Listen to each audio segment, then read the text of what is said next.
Oops, had the mic muted. What's going on, everyone? I have with me today Sal Cordova. I am going to try not to pay attention to the side chat, otherwise I will get distracted. Hello, Sal. I don't know how many of my audience know who you are. I think most of them probably know you, but in case not, where can people find you, and what are you all about, good sir? My channel is Evidence and Reasons. It's easy to Google, just Evidence and Reasons. I am building out a website, evidenceandreasons.org. Right now it's totally under construction as I just migrated it from the old host and it wasn't well built out, so that's my next project. Oh, I meant to link your channel. Oh no, I've got your YouTube channel linked below in the description box. After this is over, I'll link your website as well. I don't know why I didn't do that. Website. I hope to get it up in a while. Non-functioning. I'm just a random guy, just a troublemaker. My background was in I was a senior engineer and junior scientist in the aerospace and defense industry, then became a molecular biophysics researcher. So there was a career change. Probably the most important thing, if people ask me, what have I done with my life? I took care of my elderly and disabled mother for 18 years after she was widowed. Oh, and wow. I think that's the thing that probably is the most meaningful thing. So if anyone asks me, it's like, who are you? It's like, well, I'm just a very caring, loving son from my mom. Today is the 1 year anniversary of her passing. And in the Christian faith, we believe she's gone home to be with the Lord. So that's probably the most important thing in my life. I have 5 science degrees, 4 accredited, 1 accredited, 1 unaccredited. What degrees and what?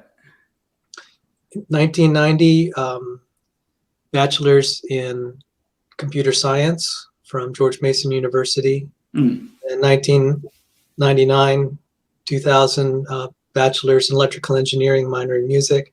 2001, bachelor's in mathematics, minor in physics. And if you wonder why I used 2 years, it's because these were completed at the December semester. So it's like, well, you may get your graduation papers the next year, but technically I finished my coursework just before the new year. And that was actually the case also with my computer science degree. Depending on how you look at it, it's 1989, 1990. And then I enrolled at Johns Hopkins University. I got a master's in applied physics from Johns Hopkins. 2012, 2013, kind of a similar situation. Right. So are you telling me you're not a dumb Christian? Like some people like to call Christians dumb, but it sounds like you have a pretty articulate background. I try. So people do tell me they think I'm smart. I try, although there are days when I'm around some of my classmates, I feel pretty stupid. Or when I read, or I'm around my professors and just like, yeah, gosh, you think you're smart until you meet someone who really knows what he's doing. And then I worked for a world famous genetic engineer, Dr. John C. Sanford, who was an atheist and became a Christian. A large fraction of the genetically modified organisms on the planet were through his gene gun process, which is patented. He was a Cornell research professor, and his invention is in the Smithsonian National Museum of American History. Oh, wow. Yeah. And so he paid out of his own pocket to send me to the FAES graduate school at the National Institutes of Health. And that's where I said it's unaccredited, but that's probably one of the best unaccredited schools on the planet because it's driving distance from Johns Hopkins, and they send their PhD students there, and they will get awarded credit if they take classes there. And so a lot of my colleagues, a lot of my peers, fellow students were MDs or postdoctoral fellows or PhD students from Hopkins. So they were a lot of intelligent people. Oh, yeah. I should mention, I don't know if any of you, you may have seen a gentleman by the name of Cy Gart in the internet creation evolution discussions. Yes, I haven't seen much of his stuff, but yeah, I've seen the name. I recognize the name. Yeah, he was a professor at my school. So Oh, those are cool. my connections. And I've had the privilege of publishing in secular peer-reviewed journals, and also like a peer-reviewed book, reference book, Springer Nature. And Mm-hmm. so that book retails for $1,500. But if you buy it, I don't get a dime. Just guys, so you know. I mean, I appreciate my fan club out there, and they may want to buy my books, but all the money goes to the Springer Nature. The authors just get they get free copies of other books electronically. So Well, speaking of fans, I don't have fans. I just have people that troll me that watch my content. And that's mostly just atheists trolling me. Occasionally a Christian. I get it from both sides. So I have this theory. Mm, The internet brings out the worst people, and it also yeah, brings out the worst in people. yeah, Maybe I would say especially Twitter, but YouTube kind of has its. yeah. Twitter It is doesn't the bring out the best in people. Oh my, right. Well, Twitter is the text equivalent of YouTube, where it's just a cesspool. Yeah. Only instead of audible, it's written, and it's just. I had a Twitter. I had a personal Twitter and I had a Grr Mania Twitter, but I deleted both because one, I didn't care for Twitter all that much, especially being on as myself. But when I created a Twitter for my Grr Mania page, I started to have people that know me in real life add me, and I'm like, oh, I don't like that, so I got rid of that. I figured out it was the settings. I had the settings to where like friends and family and anyone who has my contact information could my channel would be suggested, or my Twitter account would be suggested to them. And I was like, oh, I don't like that. Nope, because I mean, most of my friends know I'm an atheist, but nobody knows that I actually have a channel on YouTube, or two channels dedicated to me just critiquing, criticizing, and trying to debunk certain arguments from Christians and theists in general. Which leads me to ask you this, because I've asked you this before, I think on John Maddox's channel, Logical, Plausible, Probable. But what made you become a young Earth creationist? I think you had mentioned that you were actually an evolutionist, and then became a theistic evolutionist, and so on and so forth. So what made you conclude that the Earth is approximately 6,000 years old as opposed to 4.5 billion years old? It's because I'm seeing a trend of evidence. So even if I don't have all the answers, I'm extrapolating a little bit from the data points that were negative. And I've been watching this unfold for like over 40 years. And so as it unfolded over 40 years, things that look like there's no way young Earth creationism could be true, a few of them have moved in the direction I wanted. And so so it really is by way of extrapolation. So anyone who's young Earth, old Earth, or theistic evolutionist, they could decide one day, it's like, well, we don't have enough data, maybe I'll just be undecided. And I think that's a fair position to have. So there may be just kind of a point where someone just says, okay, I think maybe I'll just I have the facts that I think support it, and then I have a lot of facts now that seem to refute it. But if the trend was in a certain way, maybe I'll accept by faith that in the future it might be solved. And really, that's the same. I think that's not too different from people that believe in naturalistic abiogenesis or naturalistic eukaryotic evolution. They would assume that maybe there is a solution to it. Whether they find it or not, it is fundamentally a faith statement. So, but it was compelling enough, and I could go over the specific things if you want, but that's kind of a general way of expressing it. No, I got you.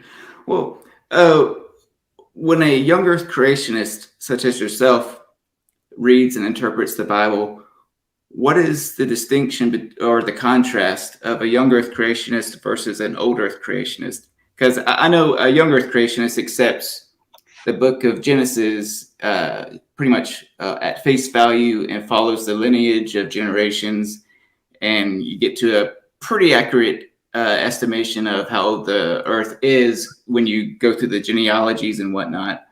But how would an old Earth creationist read these passages and interpret it? And do you think it's consistent to be an old Earth creationist? Well, I had a number of views, and it just didn't feel right. So I can't speak for them. And so when I was an old Earth creationist, I was like willing to say, well, and I know this will sound heretical to certain Christian ears, but it's like, well, I was willing to just say maybe the Bible is mostly right. Mostly right, yeah. And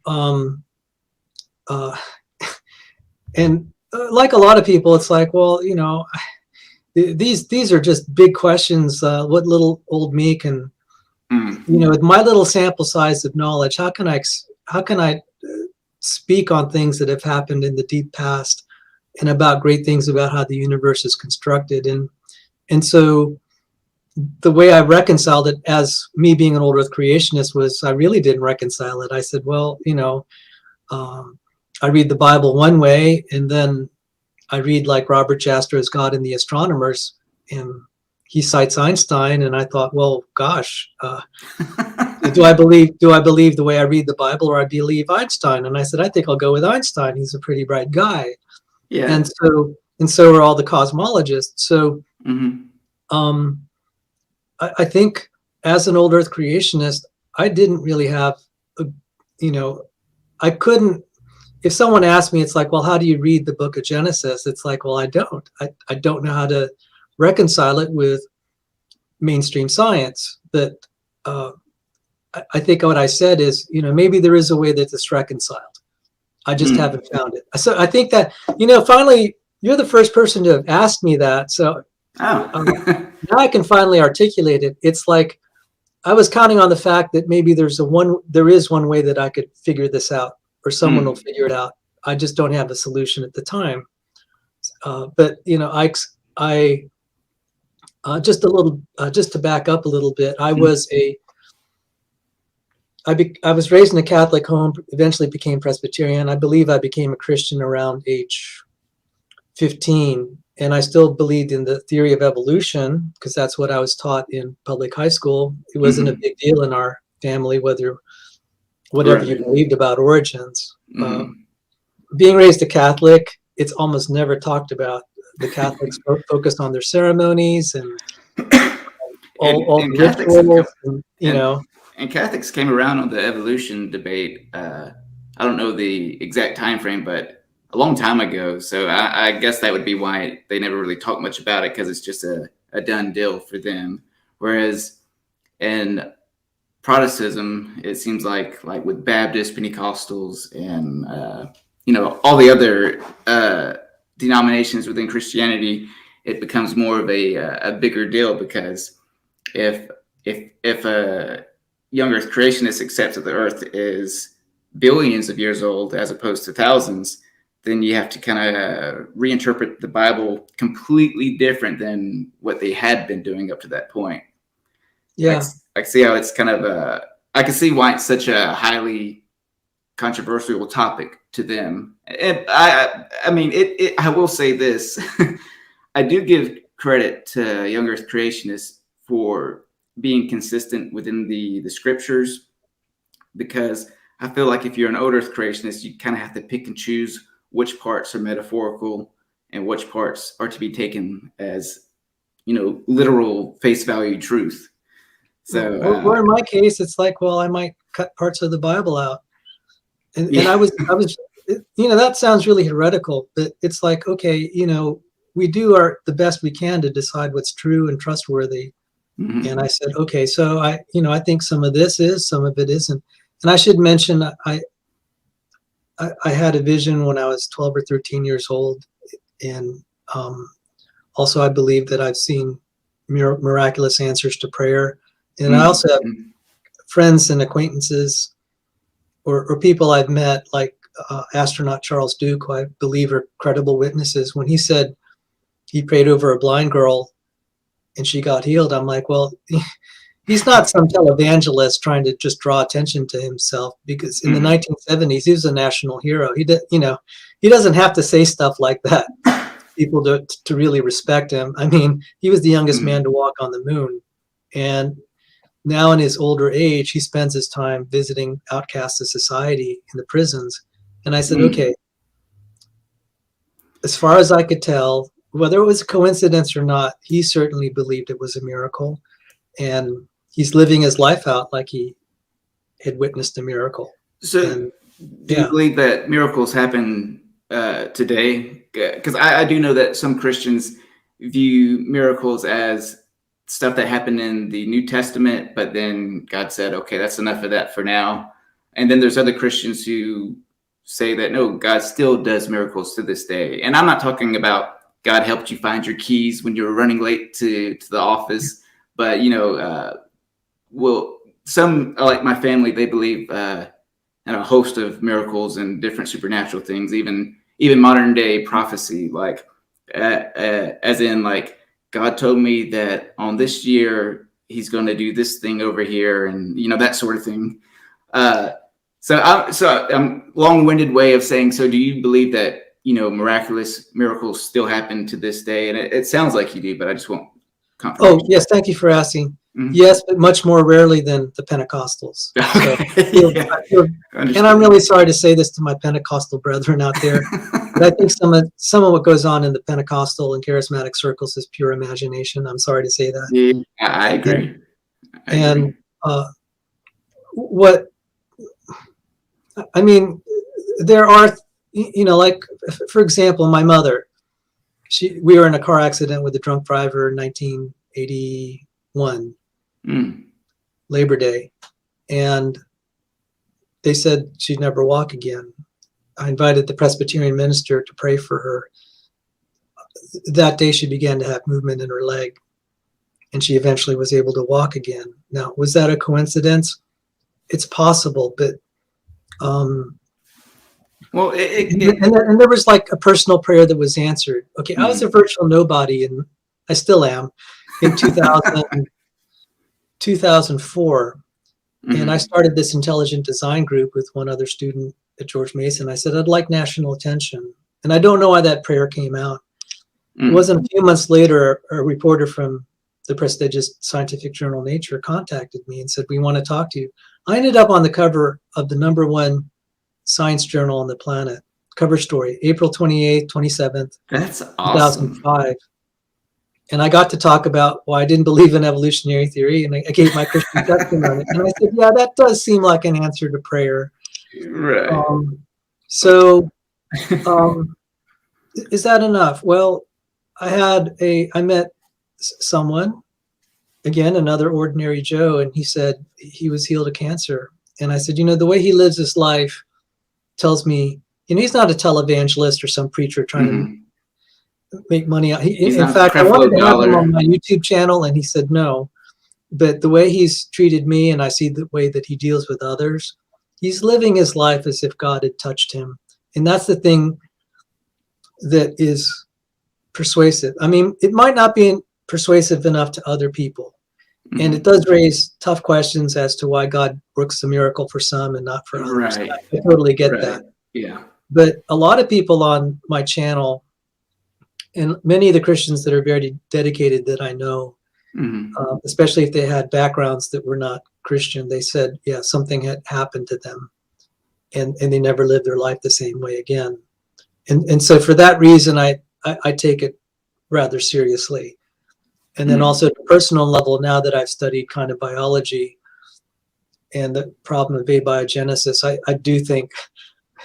I definitely think miracles have happened in the past, and there's no reason to think they've totally ceased in the present. And on some level, honestly, for the human race to continue or civilization not to end anytime soon, we're going to need some miracles, because I think we're in bad straits, with nuclear weapons, nuclear chemical biological weapons. Yeah. I don't think, we only need a few bad apples.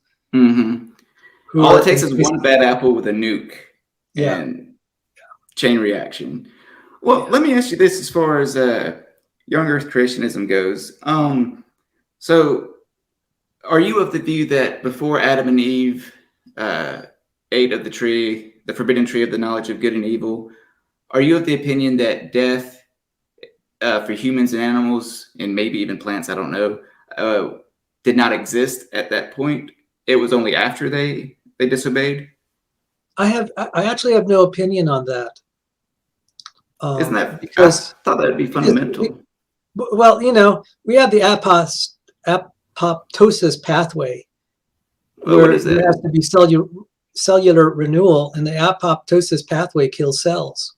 So I just like, okay, let's take it down to a smaller level. Do we have an apoptosis pathway where if you know, even get just like a minor scrape, or just the natural renewal of what's inside, it's like, okay, and then did we have like proteins that died that need to get recycled?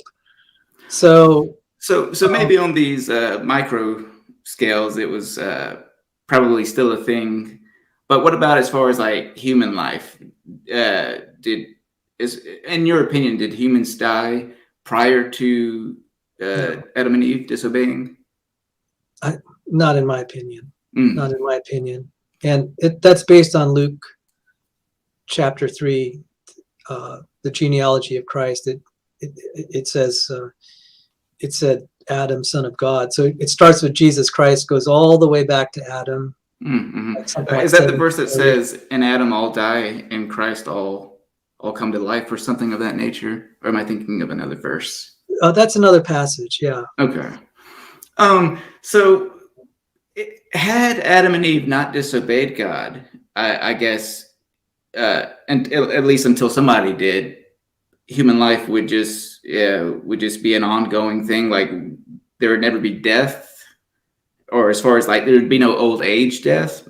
This is a very interesting question. One, I believe that, of course, God would have to keep expanding the world or migrating. The population would just explode. Same for all the plant and animal life. But from a theological, not an empirical standpoint. So I'm going to try to distinguish between, like, say, that's fair. Quasi-professional scientific opinion versus a personal opinion where I'm just stepping out on faith based on what I believe in the Bible.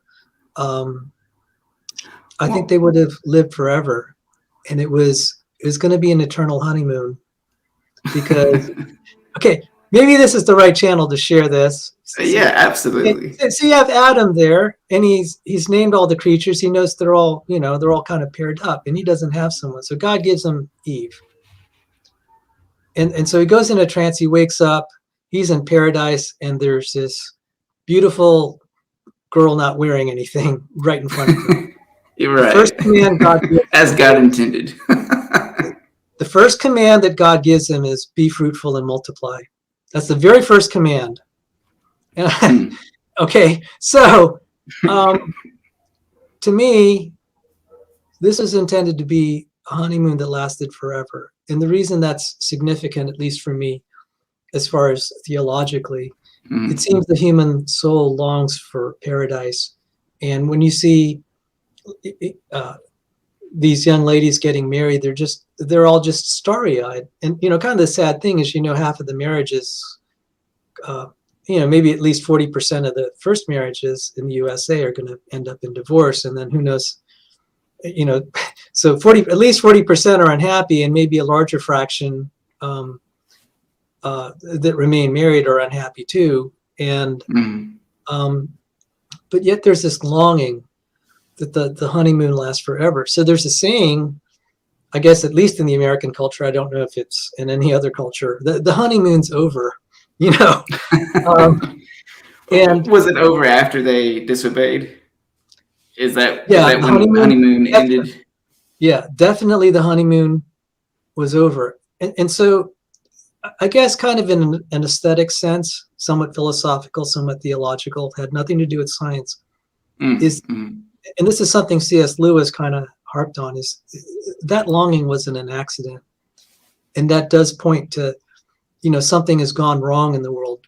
So the Christian viewpoint, and I articulate it this way, is we live in an intelligently designed world, but one that's also cursed. And so, we're designed to hope and long for that eternal honeymoon and that one person we meet and we live happily ever after. I don't think that's a cultural thing. I think it's something just so ingrained in almost every human soul. And so going back to your question, do I think Adam and Eve would have lived forever? I would, right. Yeah, they would have lived. They were supposed to live forever, happily ever after.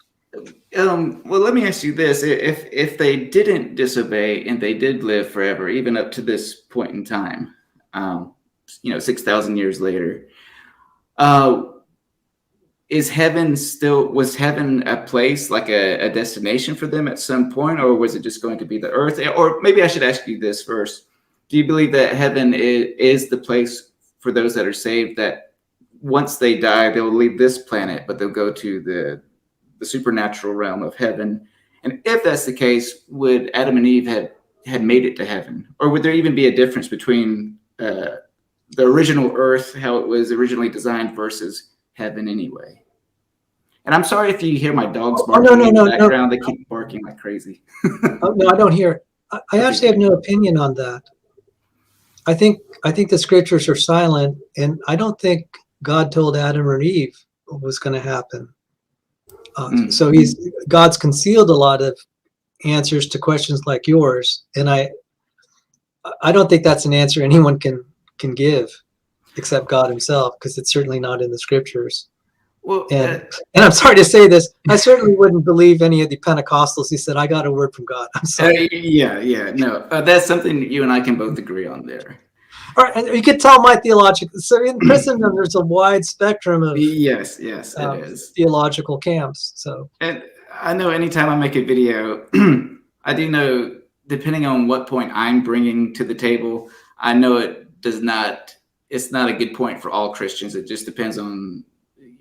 The point's only taken when it's the Christian that I'm addressing, like the flavor of Christian, I guess you could say.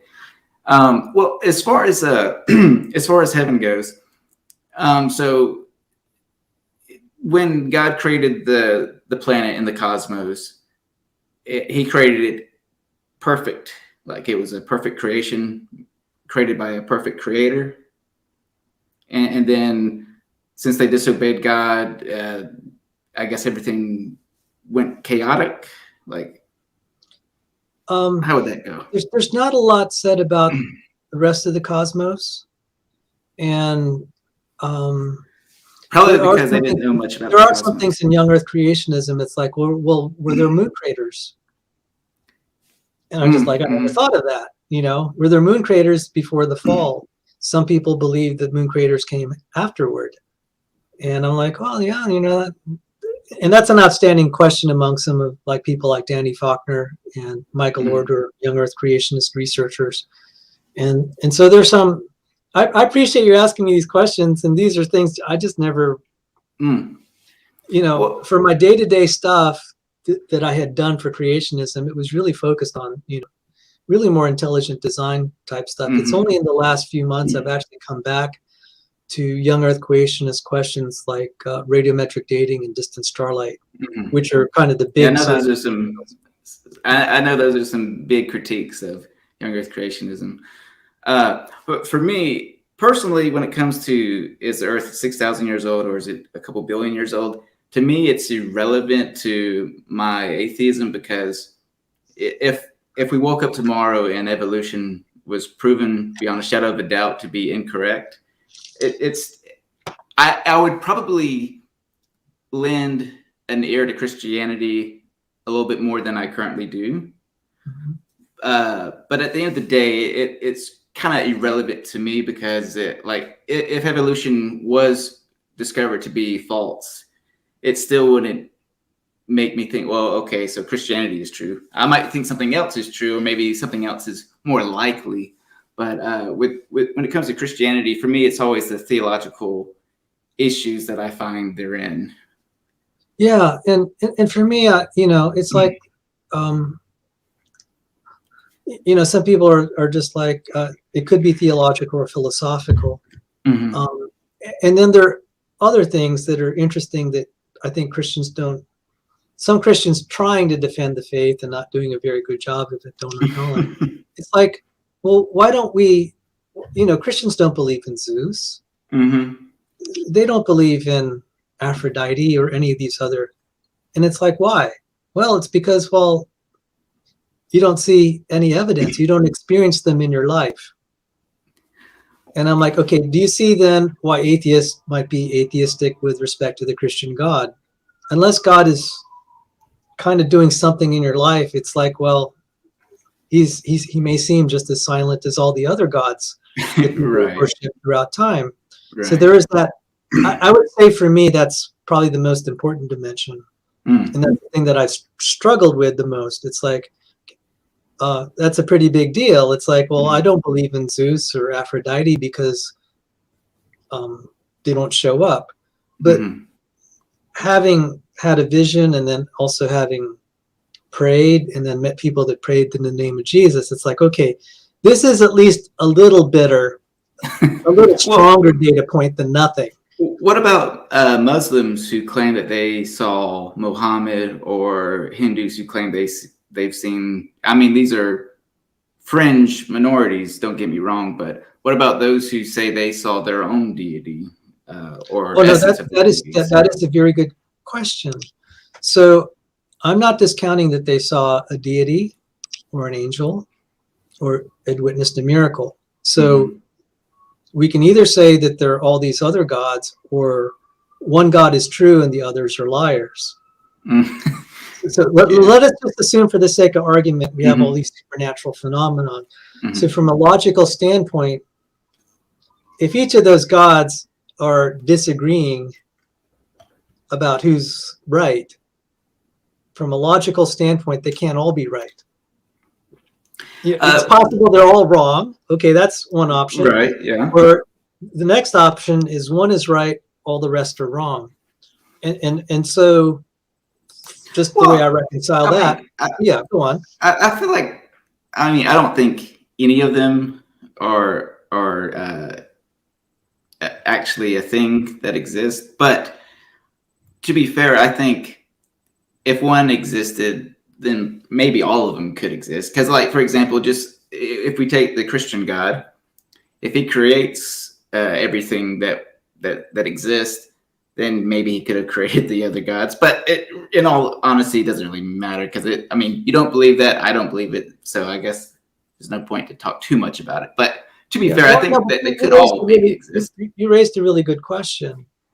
And I just, maybe for the sake of the viewers, especially, by the way, since I might be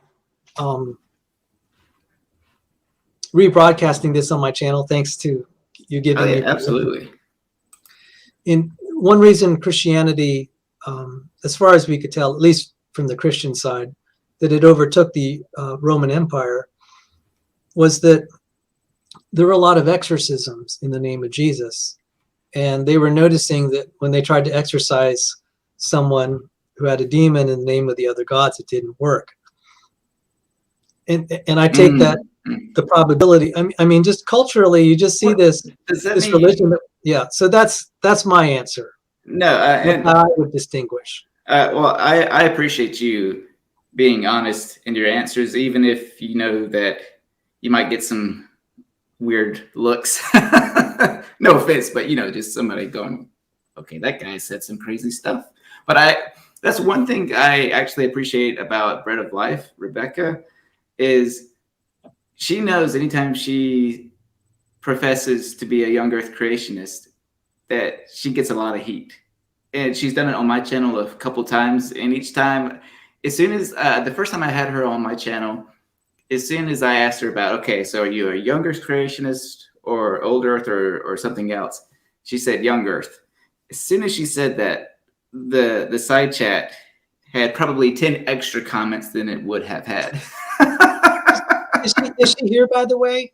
I'm not looking at the comments. I haven't been looking at the comments. I'm not sure. Occasionally Brother I'll Black, look. if you're there, just speak up. So anyway. Well, let me ask you this, and this might appear to be a silly question, but I don't think it is. Going back to the Garden of Eden, if Sure. Adam was out on a boat in the ocean and he couldn't swim because he knows how to walk, talk, breathe, all that stuff, and he fell into the ocean, would he drown and die from drowning? Because if he didn't know how to swim, he probably would have drowned unless God rescued him. Well, there would have been death. There is a scripture that the angels guard you lest you strike your foot against the stone. And that was really referring to either Jesus or righteous men. And so there's a sense that there would have been divine protection. God would have intervened. That's my belief. Okay, now, so some of the questions you're asking are not explicitly discussed in the Bible. So I'm kind of having to extrapolate here. No, that's fine. But I let me just say, I think God would have protected him. The one time God did not protect him was when he put the snake in the Garden of Eden. So God builds this paradise and throws a snake in. And God is saying, okay, you could die now. This is the one time I'm not going to protect you. So death could have existed, but it was just prevented, basically. It was prevented except for that one instance. Right. And God specifically said, if you eat the tree, if you eat the fruit of the tree, on that day you will die. And I think that's, first of all, spiritual death, but then it triggered the death for all mankind. So now that you asked me that question, as I thought about it, death would not have entered. I mean, looking back now at the scriptures, to the best of my understanding, God would have protected him in every other circumstance except that one. And that was the one place he had a choice, and he was forewarned. Well, I'm sure you get this question a lot. Why did God know that Adam and Eve were going to disobey him? Yes, I believe so, because it says Jesus, he knew he's going to be crucified before the foundation of the world. So God knew. God knew. I mean, depending on how there's some parts of, I think the Lamb was crucified before the foundation of the world, or maybe we'll take Ephesians, where it says God prepared works for you before the foundation of the world. And that means he knew you're going to live in a fallen world, which means he knew Adam and Eve were going to fall. So there's going to be a lot of debate within the Christian world about that. But you ask my opinion, that's how I read the scriptures. God knew that Adam and Eve would sin, and that Jesus Christ would have to suffer and die to redeem humanity. Well, for me, the answer to that question, for the sake of argument, is if I grant that this God exists, for me, yes, it seems like God would know if God is all-knowing. And then on top of that, the cherry on top would be the verses that you mentioned. He was slain before the foundation of the earth, and all the other verses that talk about Jesus basically knew he was going to come here before the earth was created as a sacrifice. But it just makes me wonder, why would God allow his beloved creation to do these things that would cause so much strife and torment, basically? And I'm not even talking about hell. Oh, no, I have a good answer for that, and you won't hear it from any other Christians, to my knowledge. Well, now I'm excited. Oh, by the way, thank you for the free advertisement. I'm going to write a book on this, guys. So I hope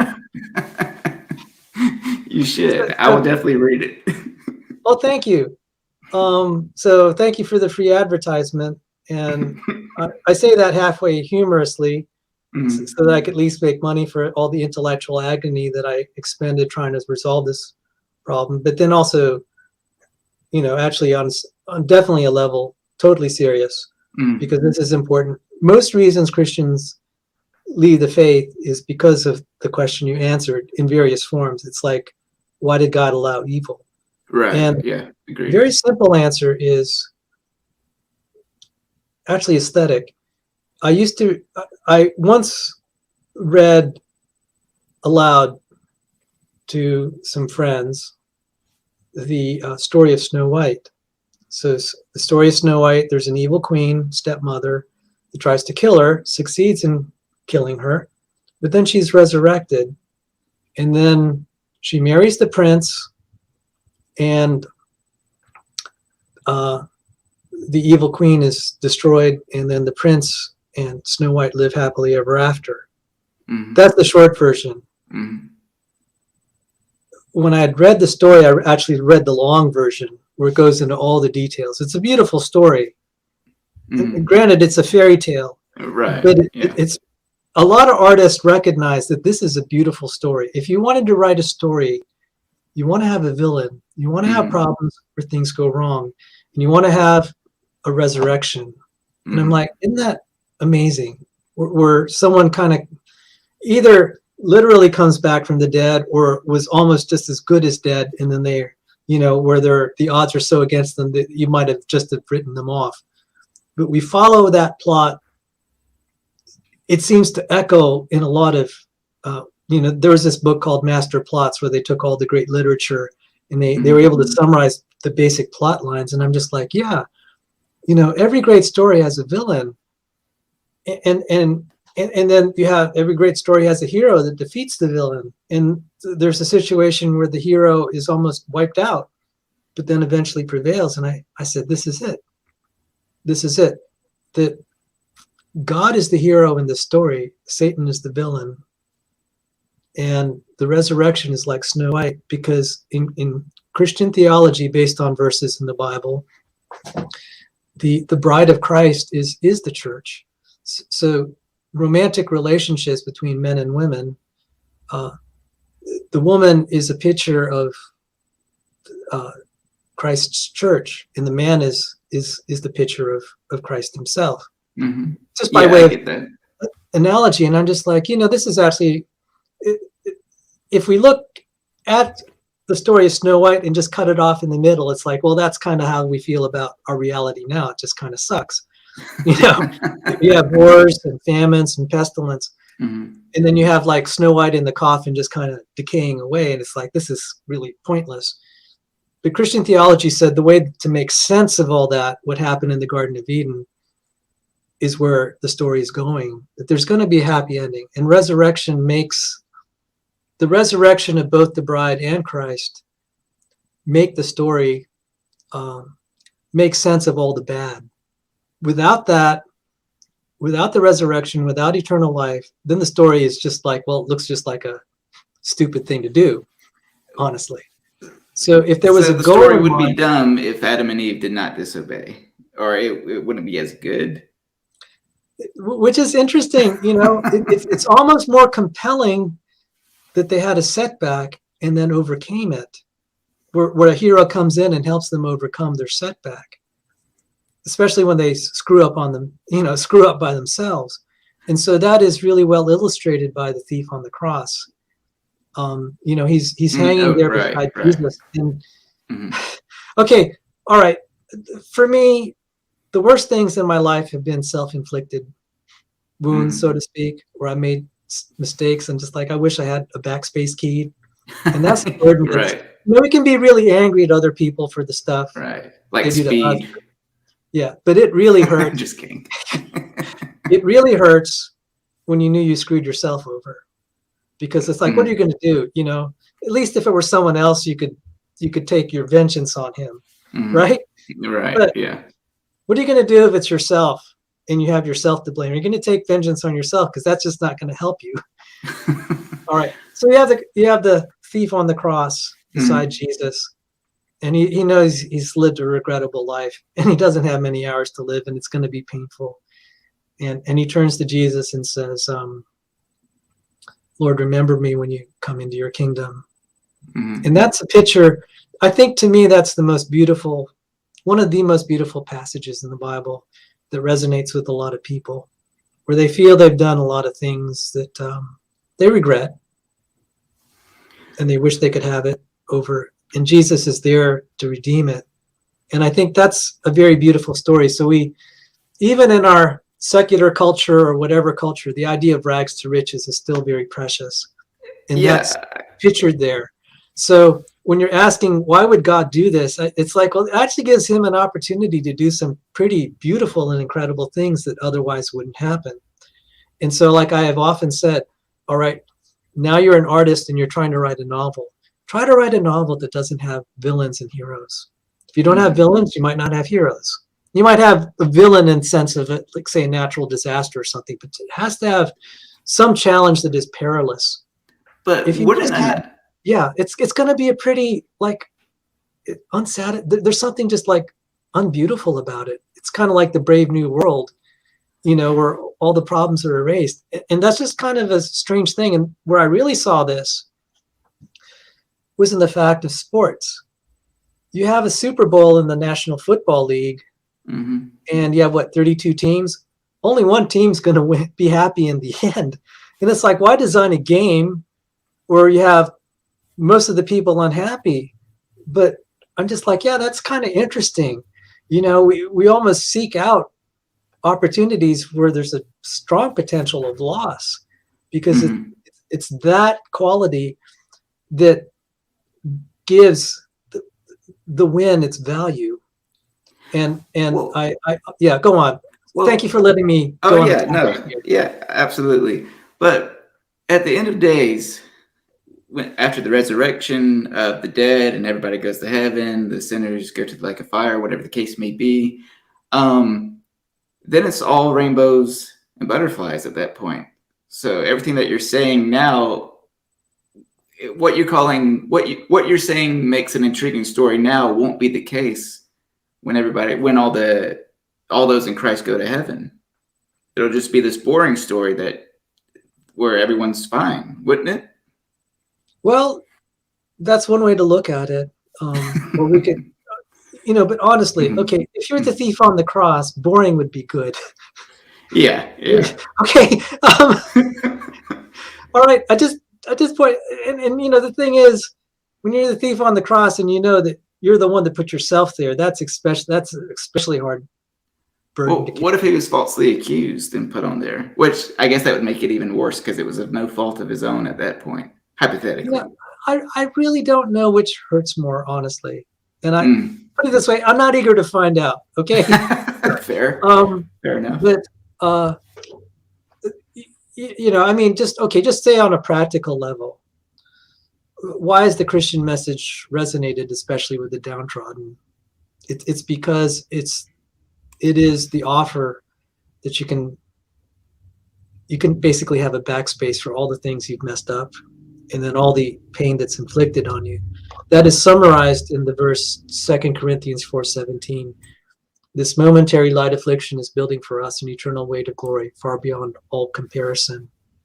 And if I could relate that to human affairs and what we experience, especially me having lost my mother about a year ago, C.S. Lewis lost his wife. He was a famous Christian scholar in the 20th century, probably one of the universally regarded as probably the greatest thinker for Christendom in the 20th century. Right, I would agree with that. Probably one of the most influential, at least relatively speaking. Yeah, and at a personal level, after his wife died, he said, the pain I have now is the price for the happiness I had back then. The pain I have now, he said, the pain now, I think literally he said the pain now is the price for the happiness I had back then. I'm sorry? The pain that he was dealing with, losing his wife, was worth building his life with her, basically. Yes. Now, there was a movie. The price was worth it, basically. Yeah. So there was a movie where they actually kind of reversed it. While he was alive, he was speaking to his wife, and they said, the pain then in the future is the price for the happiness now. But so the movie actually messed it up, but it's a very touching scene. And so 2 Corinthians 4:17 says, okay, the Christian faith says it's going to reverse it. The pain you have now is the price for the happiness in the future. And so in some sense, it's leveraging the fact that pain pays for happiness. In Christian theology, it's Christ's pain that pays for our happiness, but then the icing on the cake even our own sufferings will add to our joy in the future. And so I'm just saying, from a practical standpoint, if you wanted to make a religion that had a lot of appeal to the downtrodden, it would be a message like that. Now, it's a separate question whether it's true, but if you wonder, people ask me, why do you believe this? I said, okay, for one thing, it's something, the idea is something I would love to be true. And when you love something to be true, you tend to give it the benefit of the doubt. That's just human nature. Yes, I agree. Yeah. Well, as far as your mother goes, and if this is too personal, then ignore it, but was she a Christian? Yes, she was a Christian. Thank God. Yeah, well, that was If she was not, if she was not, oh my God, I don't know what I would do. And Jesus said, you can't love your mother, father, wife, or children more than me. Mm-hmm. And I'm like, oh my goodness, thank God I didn't have to face. Because there are some people who are, when I'm trying to, I think about them becoming Christians. Mm-hmm. And I talked to one girl, she's a Christian, and she said, yeah, my ancestors, my ancestors were not.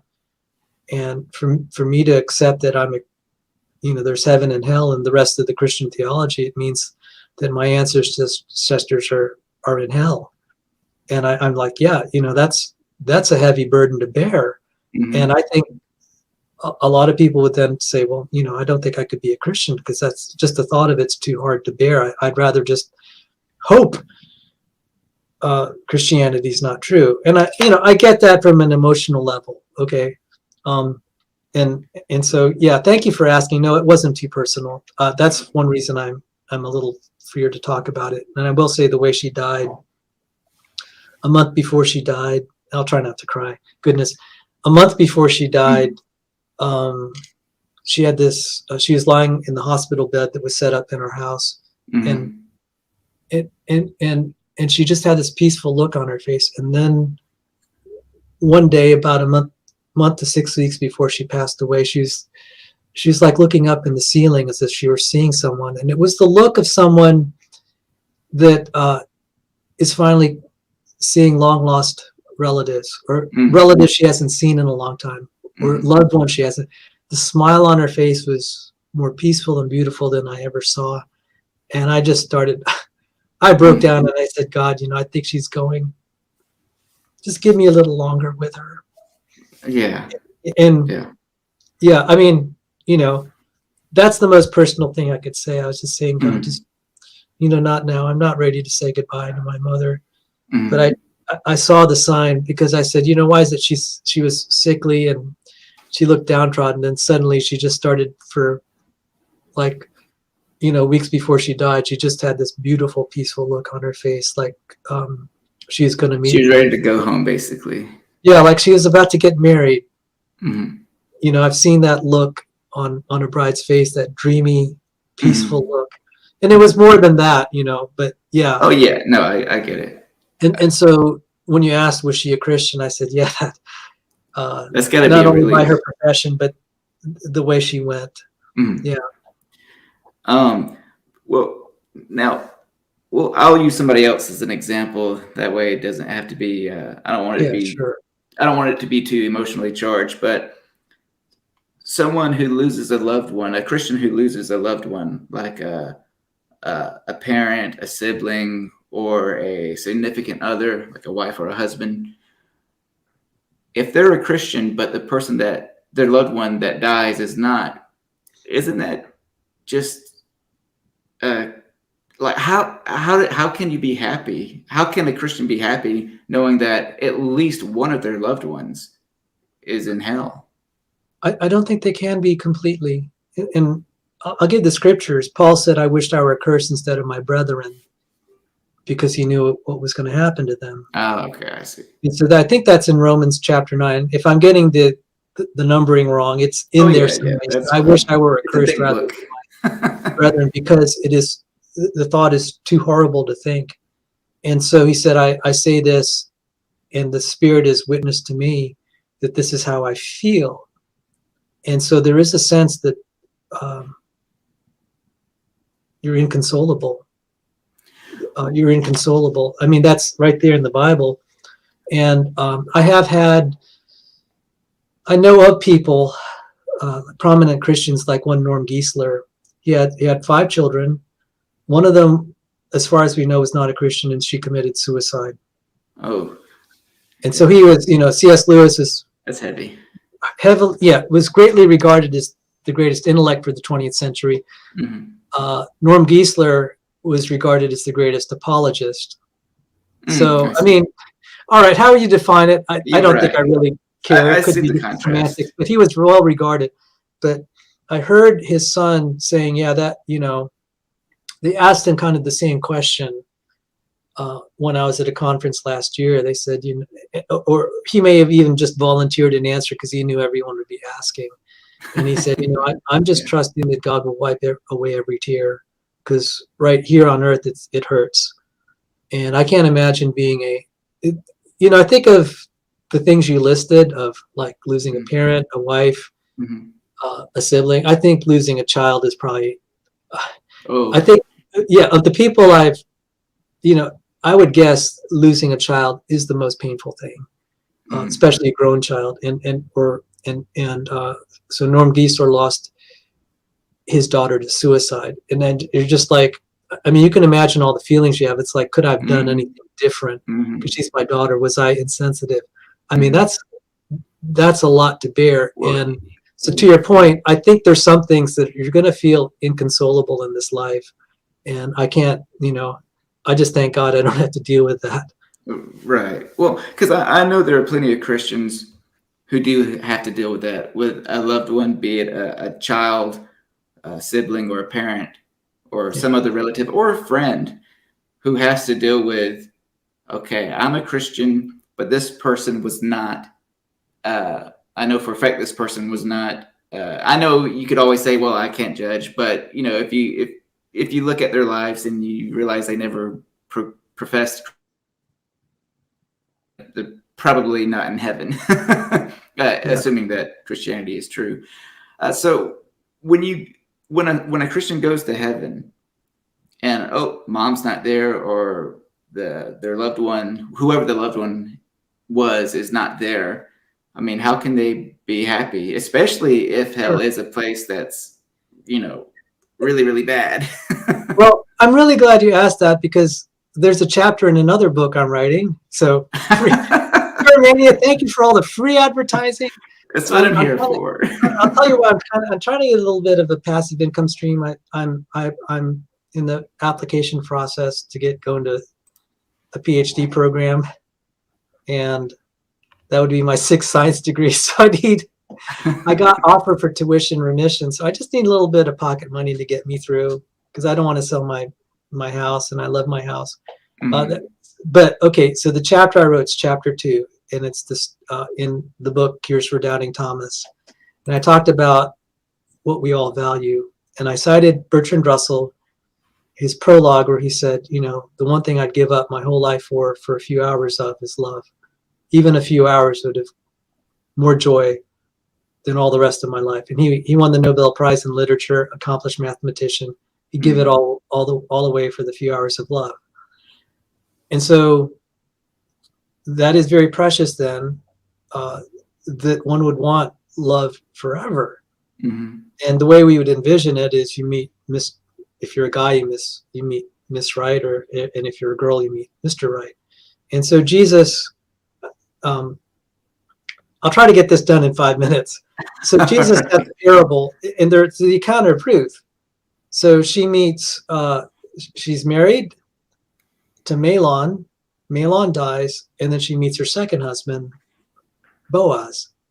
And it's one of the most romantic stories in the Bible, regarded by Christians, very romantic. And it's like, okay, when they go to heaven, who are they wed to? And then there's a parable in the New Testament where, according to Mosaic law, if you're married to someone and your husband dies, you marry the brother. And so this poor widow gets married in the family. Whether that's literally true, it was at least put out as a hypothetical. And they said, okay, Jesus, what happens? And I was thinking, yeah, that's kind of rough. You had 7 guys, and Ruth had 2. And like, say if this is what they asked Jesus, isn't it? Sorry, I don't mean to cut you off. Go ahead. Yeah, so, if Ruth chooses Boaz, it's like you feel kind of sorry for Mahlon. And like, for that widow that had 7 husbands, it's like, well, she's going to, live happily ever after with one. And, what about the poor other single guys who are single for eternity? And Jesus, this is like one of the tough passages. It's like, that's not very appealing. Jesus says you're not going to be married. So I meet these, I'm going to be there's a girl in my Bible study. She's getting married this July, and her eyes are just all starry-eyed. And it's like, okay, I could see that she would want to be with that guy forever. Hopefully she feels that way throughout the marriage, okay? But right. She wants that feeling, and she goes to heaven, she wants that. So to your question about when you lose the loved ones, I'm just trying to extrapolate that from this lesser situation where you have 7 spouses. You have to, especially the girl, like, I only want the guy to be married to me. And how's that dealt with? And Jesus said, you'll be like the angels in heaven who neither are married or given in marriage. And what I realized is, a long answer to your question, is the source of love. It says in the Bible, God is love. God is love. So everything, and the Greek word for love is agape. So, but that, Christians in the USA tend to say that's a special kind of love. But in the Greek, it's just a high love. So when you love money, it uses the word agape too, or you love the approval of men. I see. All right, so it's not necessarily like some special love in the original language. It just means love. And it says God is love. And so the idea is the source of what, if we look at it kind of in Bertrand Russell's definition, where it's that special thing you would give your entire life to just have a few moments of ecstasy. If you read it in his prologue for his autobiography, it is so poetically written by a mathematician, no less. It's quoted on Valentine's Day because it's so eloquently said. And if you think about love in those terms, something you would value so deeply, you give your whole life for a few hours, that's the description of God. And so the idea is, like, let's say you have lost your loved one and they're not with you in heaven. You're with the essence of love itself. Whatever made you love that person that is no longer with you, in heaven, you're with the source of love. And it will be so strong in heaven that all human relationships will pale in comparison. So Ruth, Boaz, that beautiful marriage, as beautiful as it was that she married Boaz toward the end of the book of Ruth, the relationship between the redeemed, the resurrected, and the risen Lord will be so strong that it'll pale in comparison. In earthly terms, that just seems incomprehensible. Well, no, I mean, I get that, especially the way you worded it. When you're in heaven, you, again, just granting the story, when you're in heaven, you're with the actual source or essence of basically ultimate love, like love, that the purest form of love. And I could say, just, I've fallen in love a few times, too many, I'd say. It's a mistake. Don't do it. Goodness.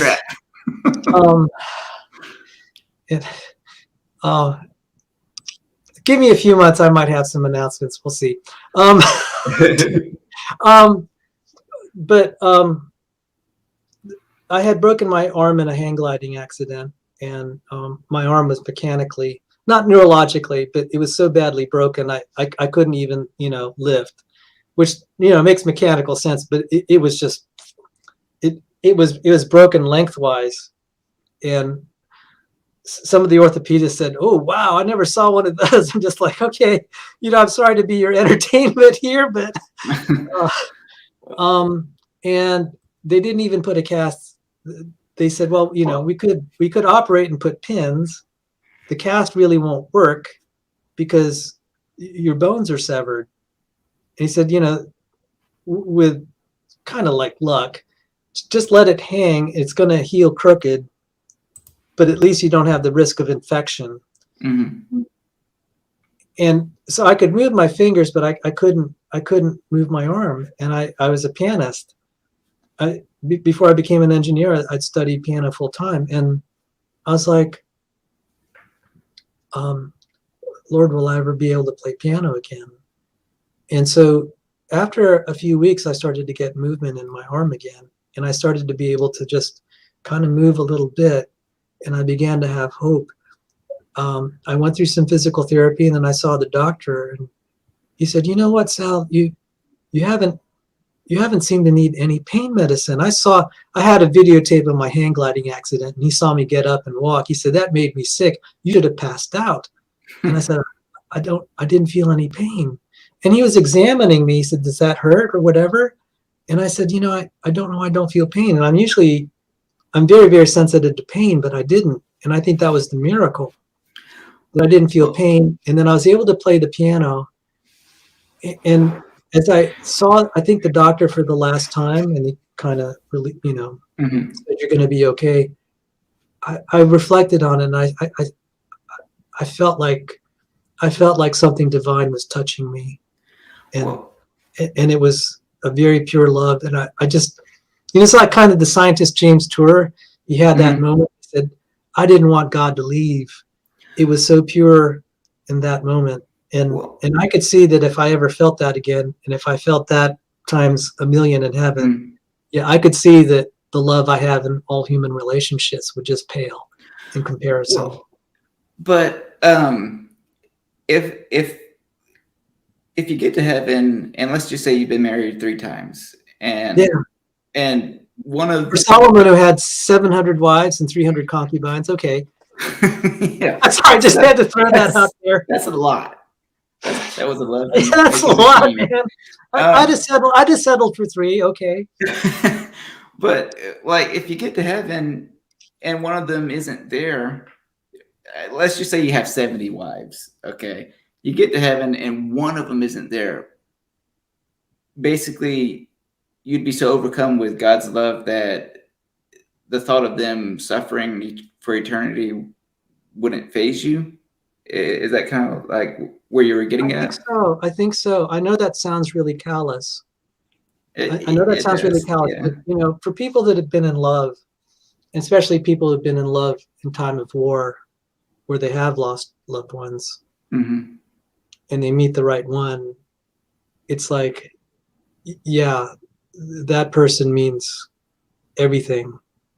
And the sorrow for the other things, it's like, it's sad, but it does pale in comparison when you found something you really love. And so I think on a human level here on earth, it would be inconsolable. So we would just have to imagine how much would being with something you really love, how deep would the love have to be that everything else just is inconsequential? Well, and that's probably the only way I could phrase it. Yeah, kind of in mathematical terms, that you care so much about being with this person, you don't care about the suffering of others. I know that's callous. That is, but that's you really see it with young couples that are just going after each other. It's like, I don't care who I hurt. I want that. I want that. And that was the story of Esther and the king. He saw Queen Esther and she was real cute and he wanted to please her. And he said, "Esther, what is your wish? Up to half my kingdom."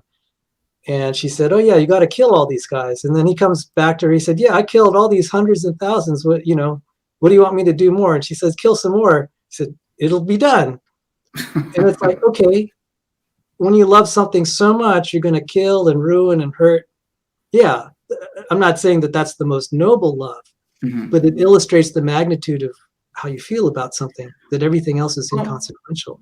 But it just seems to me that if you get to heaven and your loved one, I would even say your enemy, your worst enemy, whoever that person might be, like the thought of me going to heaven, assuming that all of it's true, that Christianity is true, just the thought of having like my worst enemy suffering forever, not even a loved one, is even worse, obviously, when it's a loved one, but just the thought of an enemy suffering eternally is just gut-wrenching. You know, it's Oh, just yeah. nauseating. Well, it was for Paul. You know, he said, I'd rather be the one to curse because this is going to be terrible. And so I think, okay, to answer your question, I think in human terms, we cannot comprehend it. We cannot comprehend it on an emotional level, but on an intellectual level, say hypothetically you were like the king of Persia, where you loved Queen Esther so much, you'd ruin the whole world for her because she was so valuable to you. Dangerous stuff. Yeah, it's kind of psycho, but I'm just saying in terms of the magnitude, if you're before the God of the universe, who is love itself and the essence of everything that's good, conceptually, you could say, yeah, I could see kind of the accounting equation would be like, okay, that works from an accounting standpoint, but here on earth, it's kind of hard to grasp emotionally. Well, so I'm just saying on a philosophical level, it's satisfying to me anyway. Well, so basically, when a Christian gets to heaven, they're not really going to care as much as they care now about those who are in hell or those who go to hell. That's right. If they won't care when they get to heaven, then why care now? That's a good question. Well, because no. I'm pausing, and I know that people. No, you're fine. You're fine. But I want to be careful with my words. I'm glad you're actually reflective upon these questions. Oh, thank you. I appreciate that. I'd say, and because there have been people I've cared for that weren't believers, and I care for them now with the hope that they might become. And that's so you care now because I guess it's also just kind of natural. It's unnatural not to care. So, right. But when we get to heaven, we're going to be transformed, and that's kind of the scary thing. You'll be transformed in a way that you won't care. Doesn't that kind of sound, I don't know, questionable? Like, okay, you care a lot right now about those who are going to hell, but when you get to heaven, God's going to affect you in such a way that actually you're not going to care that much. You might still care a little bit, but overall, it'll be like it'll be a different version of you, because the you here and now is very empathetic and sympathetic. Yeah. But once you get to heaven, you're going to be basically medicated by God's love. That might be a poor way of phrasing it, but that's the way. Yeah, it might be. That might be the best I could do too. But I just say this is that, you know, and it's been on my mind. You know, there's a lot of suffering in the world. I mean, you could just turn on the news and you just see all the innocent people. Yeah. And then yet at the same time, and I think a lot of people can relate. Let's say you're this groom or this bride that's planning for their wedding. Come honeymoon town, you know, as far as you and her are concerned, it's not that you're a callous person, but you're here kind of, so to speak, in paradise with the one you love. And that's all that matters. And that's the funny thing when I listen to all the love songs, especially during times of war and disaster, you meet that right one, everything that you once cared for, you still might care, but it starts to pale in comparison. And so it's like, we could either say we could either judge that and say that, well, that was kind of callous, that you just don't care about anyone. Or you could say, well, you care so much about the person you're with that everything else pales. It's not that you're a hard-hearted person. It's actually that you care very much about one thing. Yeah, no, and you know, it's like, well, how do we, okay, even as an atheist or Christian, how would we decide what's good or bad?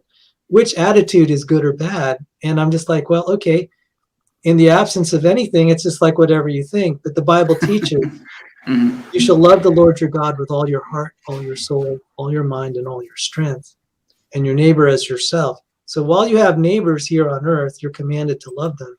Once they're in hell, they're no longer your neighbor. You're off the hook. And so that caring is gone. Well, I do have to ask, when it comes to hell, how would you describe hell? Is it a place of literal fire, or like what is hell to you? Like, what's your view of hell? The worst place you'd ever want to go. That's just, is it for eternal lack of a conscious better- torment? I think some of it is figurative, but you know, how do you describe eternal torment? And whatever it is, you would say that it is eternal conscious torment. Yeah, yeah. And I'll say this from an epistemological standpoint, and I've thrown this around philosophers. Okay, so do you know Danny the philosopher? Oh yeah, I love that dude. Okay, Danny. All right. Danny's my favorite. So we have something that we have called epistemology, and so you know the question floats around: what can you possibly know is true? Absolutely. What can you absolutely know is true? No doubt. Right. I don't think I know anything for 100% certainty. The one thing that I would say each individual knows for certain is their own pain. Their own pain, because that's the one thing you can't deny. You know, like when I'm in the dentist office, it's like I'd like to just kind of rationalize away the pain, and then I won't feel it. Yeah, I could deny that it exists, but that's not going to help. You know, there's that scene in what was it, Rocky, and he's getting beat up, and you know, he goes to his corner in between the rounds, and his boxing coach is saying, "No pain, no pain," and Rocky goes, "Yeah, no pain, no pain." I'm like, "Yeah, right," you know. So back to your question about what is hell like? It's something you won't be able to deny or rationalize away. It's the one thing that you'll have absolute 100% proof of, and that's your own pain. And how much pain would we have to be suffering before we're no longer in denial? So it'd have to be at least as bad as that. And I've been burned before. I grabbed the lawnmower. I was trying to adjust the wheels, but I grabbed onto the to the exhaust. Oh yeah. Oh, I got a really bad burn. Thankfully, it healed, and I still have my fingerprints after that. But, right. It looked scary the way the skin was. I'm like, this is so painful, and it's only one portion of my body. And so in hell, it would be your entire being amplified, the pain amplified up to the 10th degree forever. Yeah. So that would be, that's how I would imagine it. You asked what I thought. Right. Yeah. No. And I appreciate your answer. Sure. Well, why would a God who's all loving, or at least even if God's not all loving, which I'm sure you would say God is all loving, but even if it was a God that was just a little loving, why would he create a place with that much pain? Like, why not just zap the consciousness? I don't know where it says in the, honestly, I'd be curious if there are any Bible scholars out there. Where does it say in the Bible he's all loving? Because it says in Romans, Jacob I loved, Esau I hated. Yeah, I agree. I actually have a Bible. I actually have a video on that very topic about how the Bible doesn't necessarily describe God as all loving. It says God is love, but it says, like you said, Esau. I say Jacob I have loved, Esau I have hated. It said that in the Old Testament. In the New Testament, I believe it's Paul quotes that verse from the Old Testament, so it's in both places. And it also says in Psalms, I can't remember the exact verse, but it says in Psalms, I hate all evil doers. I hate them with complete hatred or something along those lines. So to be fair to you, I don't think the Bible necessarily says that God is all loving. If anything, it seems to say that's not the case. At least that he would play favorites. Now there are verses like God would wish all men to come to believe in repentance, and there were some answers to that I heard from Christians that I thought were good. I actually didn't bother looking it up and studying it more. I understand. So that is, so if you ask me how do I reconcile that, I don't have a good answer for you right now. But like why would, but let's even though I think that topic of is God all loving a good topic, we'll set that aside. I'm just curious, why would this God, that you have faith in, that you believe in, and that so many other Christians different backgrounds believe in, why would this God create a place like hell? Like why even if you took hell and you turned down the torture 99%, why even have that 1%, since hell would still be such an unbearable place? Yeah. Okay, so I can give you a personal speculation, and I'm not saying it's based on the Bible. Yeah, So that's fine. I really want to qualify that for my Christian viewers that will be Sure. seeing this rebroadcast. It goes back kind of the story of Snow White. Why would you create an evil queen? Or let's go to the Super Bowl. Why would you create a game where you have 31 teams that are unhappy and only one that's happy? And part of what makes heaven valuable is the alternative. So that there's a strange property of reality that what makes something exceptional and beautiful and valued is its rarity, and also, that the alternatives are not so good. And does that sound pretty callous and mean? I'm just like, oh, yeah. And it describes the Bible as God not being this Santa Claus character. Yeah, I absolutely agree. Kind of really scary. I think Richard, a lot of Christians gave Richard Dawkins grief when he described, God is the most terrible character in all of literature. He's this and that. Oh, and yeah. It was a doozy of a quote. Berlinski, who's an agnostic, he said, actually, that makes the way Dawkins described it makes God more believable because because it's so horrible. And if you read the Old Testament, it's like, no, this isn't a really nice guy. I agree. When I read the Old Testament, I get a really bad impression of God. I'm not saying you do by any means. I'm just saying that. Well, let me say this. Okay, being on the receiving end of someone's wrath, you wouldn't be very happy about that. So the Christian message is, okay, so what's the alternative? Why don't you be on his good side? Don't get on his bad side. Well, I'm just saying, why not just make the punishment not as severe as eternal conscious torment? Like, why does the consequence of not knowing God or not believing in God or rejecting God or hating him, whatever the case may be, why make the consequence just unimaginably awful? I think that goes to the character of God that is beyond knowledge, because it says in the Psalms, who can understand your wrath? Because exactly what you say. So when I see some poor, I read a lot of World War II history, and it's like, I didn't necessarily like, I'm from the Philippines, and the Japanese did horrible things, but it's like, okay, so you tortured someone. It's like, okay, maybe torture him back for 100 years and then let him go. Right. An eye for an eye. Yeah. I mean, it's like, Lord, that seems kind of harsh. You're going to send him there for eternity. I mean, he might have only punched someone and someone, or he just didn't believe, and he was otherwise a good guy. That's a really hard situation.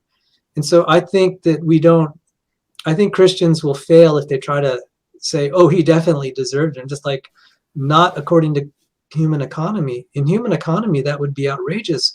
We have in our public laws in the United States, the punishment should fit the crime. And there's no way that we could say the crime of unbelief is so bad that you'd send someone to hell to be punished at that level. So in human terms, it does exceed anything we would comprehend. And that is only something reserved for God. And I can only accept that by faith. I cannot. That level of wrath is not anything I can relate to the way I understand that I would mete out justice to my fellow man, so to speak. So if someone stole, a few dollars from me, it's like, well, I'd prescribe a punishment, but certainly not a bazillion years in hell and burning in torment, Well, maybe 1,000 would suffice, but not 1,000,000, well, especially if he's crying out for mercy. It's just like, okay. But so I would agree. I would somewhat agree with you in the sense that we can't describe that sort of wrath in terms of human relationships, and I think Christians fail because it's so bad. When we try to say, "Oh, he definitely deserved," and just like, on what grounds do you say that? in terms of human relation. Well, I'll put it to you like this. Hitler. I would say Hitler deserves to suffer for, say, 1,000,000 years, maybe 1,000,000,000, depending on if I've had my coffee or not. But but for eternity, never-ending torment, even for someone as vile and despicable as Hitler was, even someone like him suffering for eternity is just nauseating unless you're a psychopath. Not saying you, just you in general. Right. It just like people like Rebecca, who I think I just saw in the side chat, Bread of Life. Someone like herself, I am sympathetic to her view and many other Christians. Well, not a whole lot, but there's quite a few Christians who believe that hell is essentially when God just you no longer exist. God zaps your consciousness. I'm not saying that's what she believes 100%, because I don't want to put words in her mouth. But the idea of annihilation, like when a non-Christian dies, they don't suffer for eternity. God just no longer lets them live anymore. To me, that's a way better God, in my opinion, than a God who says, "Oh, you didn't believe in me for X, Y reasons, therefore I'm gonna cast you into a lake of fire." Whether it's a literal fire or not, it's the last place you ever want to go to, and it's forever. Well, let me just say this. I can understand the sympathy of let's ponder what God is, and let's try to have a picture of him that isn't so horrifying or disturbing. It's just kind of like when I look at my bank account, I'd like, okay, there's a state of the bank account that would make me happier versus the way it is. And from my standpoint, I really do appreciate your concerns, and you find some things nauseating, and I'm like, yeah, I get that. But for me, it's like, okay, I'm going to acknowledge that it's something that would bother me and does bother me. But do I believe it's fundamentally true? Because I think that's what Jesus said, and that Jesus is real. He rose from the dead. He's a trust to me. I consider him a trustworthy source. And, that's the whole question why I would believe Jesus rose from the dead. But let's, what I've tried to say is that I get it that we would, there's a heuristic where if something is distasteful, we tend not to believe it. Just like looking at my bank account. Okay, all right. I'd like to make sure it's not quite as low the balance as I thought. But it's like, okay, if these are the facts, and they're differing theological views as you articulated. But at least for me, if these are the facts, then whether I like them or not, that's rather inconsequential. Basically, it is what it is, regardless of how one feels. Yeah, and I think that is conveyed by Paul's statement, I'd rather be the one cursed than my brethren, because even, okay, he's more noble than I. If I were in that place, I'd say, well, better them than me. I mean, I would. know that sounds so self-serving. It's like I feel sorry for them, better them than me. And I'm sorry to say this, I really do ache for the poor. Like when I see them begging out there in the streets, and some of them have all these mental issues, and I try to get them a little food or something. It just breaks my heart. But then there's this other sense. It's like, thank God it's not me. Right. I wouldn't quite say that. Better me than them or better them than me. You're just grateful for what you have, and you do have. I mean, it's a beautiful thing to have compassion for other people, for your neighbor and those suffering. And so going back to what you were saying, the question you raised, when we're in heaven, I think that goes away. It really does. I feel like it would have to go away if you're going to be happy. Yeah, because otherwise it's going to haunt you the rest of for eternity. Well, let me ask you this. Does God still love the people that are in hell? I don't think the scriptures say that he does once they're there. He offers grace and love while they're alive. Now, I'm not. You're asking all these questions I never even thought of, and I'm appreciative of it. Well, I'm glad to hear you say that. I'll put a gold star next to my name now, because anytime somebody actually does say, "Hey, I've never thought about that," I think, "Oh, thank God, I'm not asking you a question that you've been asked 1,000 times before by 1,000 different people." Because I know in the atheist Christian debate community, even though we're not debating, we're just having a conversation, a lot of stuff has been said ad nauseum on both sides. So it's nice when either side can ask a question that hasn't really been thought about, or at least not thought about as much before. So I appreciate that. But yeah, so and as far as like if I, Grr Mania, die as an atheist, I'm not saying that's going to happen with 100% certainty, but I would say it's very, very likely that when I die, I will die as an atheist. I will go to this place that is the last place you'd ever want to go to, and God may or may not still love me, which I guess it doesn't matter if God loves me or not, because at the end of the day, I would still be in hell forever. That just sounds like. I mean, I'm trying to be nice here. It just sounds like a terrible God. It sounds like a pretty cruel fate. Yes. And I was like, I tell the Christians, it's like, have you read the book of Deuteronomy? Oh, yeah. Yeah. Have you read like chapter 30 where it says, God said, I'm going to, as much as I delighted in blessing you, I'm going to delight in destroying you. I'm like, one thing I'll give you credit for, Sal, is you do not read what I've gathered from our conversation is, unlike some Christians, you do not read the Bible through a rose-colored lens. You read it as it seems to be, and like an engineer would. Yeah, or an accountant. Okay. Well, like, I'm sorry, you're going to have to go bankrupt. Sorry, Right. I do actually appreciate that. I to be fair, it does make you sound maybe a little calloused, but I appreciate that you own up to it. Not saying that you are callous, but you give off that impression, even though I know you're not. Well, I appreciate that. People that know me know that I'm not callous, and I don't think Paul was callous about hell. That's why he was grieving so much for his brethren, and but I think God, we can't. My view of God is he's not a sweet guy. All right. Yeah.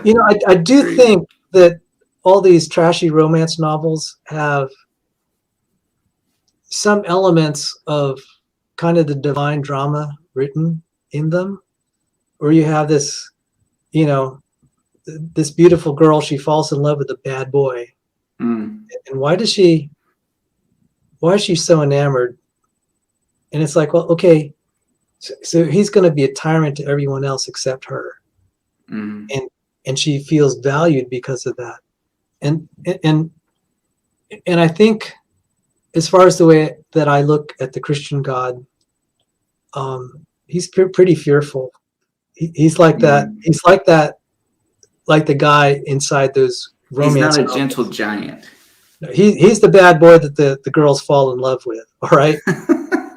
Well, not to switch gears too much here, but since you brought up Deuteronomy, I'm sorry. If you're not finished with your point, you can finish, and then I can. Well, I think if we look, the reason I'm relating God's character to some things that express itself in literature is that I think we probably, if we're willing to just be a little more honest with the way the Bible lays things out, we'd actually see that it kind of reflects the way we look at ourselves as a society and culture and as individuals. That it's not quite as far removed, but it shows that human nature has some aspects of it that may look kind of unflattering, yet in a way beautiful. So like the character of James Bond or something, or the character of that warrior that is just ripping up his enemies and goes home to be with his wife. that seems to be the complexity of human nature, where you could have someone that's just brutalizing his enemies. I was reading the World War II stories of Commander Flucky. He's a submarine commander, and he was a ruthless killer. Oh my goodness. But he was writing these sweet love letters to his wife. He would write letters to her, and he pretended to her that he wasn't on patrol in the submarines, that he was just land-based. And then she found out, because he'd become a war hero, and he had to confess. He said, yeah, honey, I didn't tell you the truth. I was out there killing, because she didn't want him to be on the front lines. And like, here's this man that is a ruthless killer, a great lover of his wife, and then after the war, he started an orphanage. And I think the character of God is very much, when they say humans are made in the image of God, I think that's a lot truer on many levels than we realize. Because then you have a God that has a complex character where he's going to be like Commander Flucky. He's just going to be merciless to his people he deems his enemy. Like. But to those he loves, he would just die for them. And I know that from my dad's story. He was a guerrilla fighter in World War II. And there was something kind of unflattering in his diaries. I guess I could share it now. He was in a battle, and they captured some Japanese. The Japanese are notorious for not surrendering, so I would presume that they were probably injured or something. Mm-hmm. They normally don't give up. Whether they gave up or not, he said, we captured the Japanese. I had them beheaded on my command. And I'm like, Dad, wow. I didn't want to hear that from you. But now I guess that this is 19 years since you passed. It's like, okay, they can't try you for war crimes at this point. But, in their viewpoint, the Japanese had committed murder. They could be executed on the spot. So granted, they may have violated the Geneva Conventions, but the point is, there's an element of just cruelty there. He's just chopping ordering their heads be chopped off. The account he gave was he didn't want to do it, but his soldiers were eager to. He said, that's an order, go ahead, do it. However we characterize it, the thing is I was raised by this man. He was the most loving man in Korea.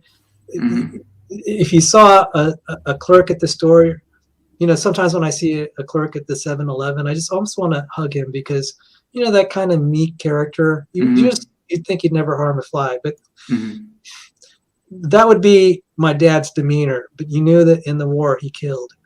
And later after the war, my mom was being threatened by an armed attacker, a Filipino soldier. At that point, my dad had already left the army honorably, and he was unarmed, and he stood up to the attacker, and said, they argued first, and he said, okay, you're armed, I'm not. You have to kill me first before you get to her. So he's willing to give his life for my mother. And they knew each other as children, but then, after the war they met, and then they had this incident. I think that impressed my mom, and they got married shortly thereafter. Oh, okay, sure. Yeah. So, as you're describing God, and as I think you're going to talk about the God of Deuteronomy, I think the complexities we see in the image of God, namely humans, are the complexities we'll see in God, only more so. So that's the way that I view the Christian God. We are more like him than we are willing to admit, or vice versa. Well, I get that. To me, it just seems to show that either God made us in his image, or we made God in our image, meaning there is no God, but we created this concept, and we attribute a lot of characteristics that we humans have, which is the capacity to love without measure, and also to harm and hate without guilt. Yeah. But anyway, so I do want to get to the Deuteronomy stuff. When it comes to God commanding the death of people for simply being gay, how do you square that? Like, I know some Christians will say that, that's out of context. Not very many say that, but some of them will try to say that. But yeah. What say you?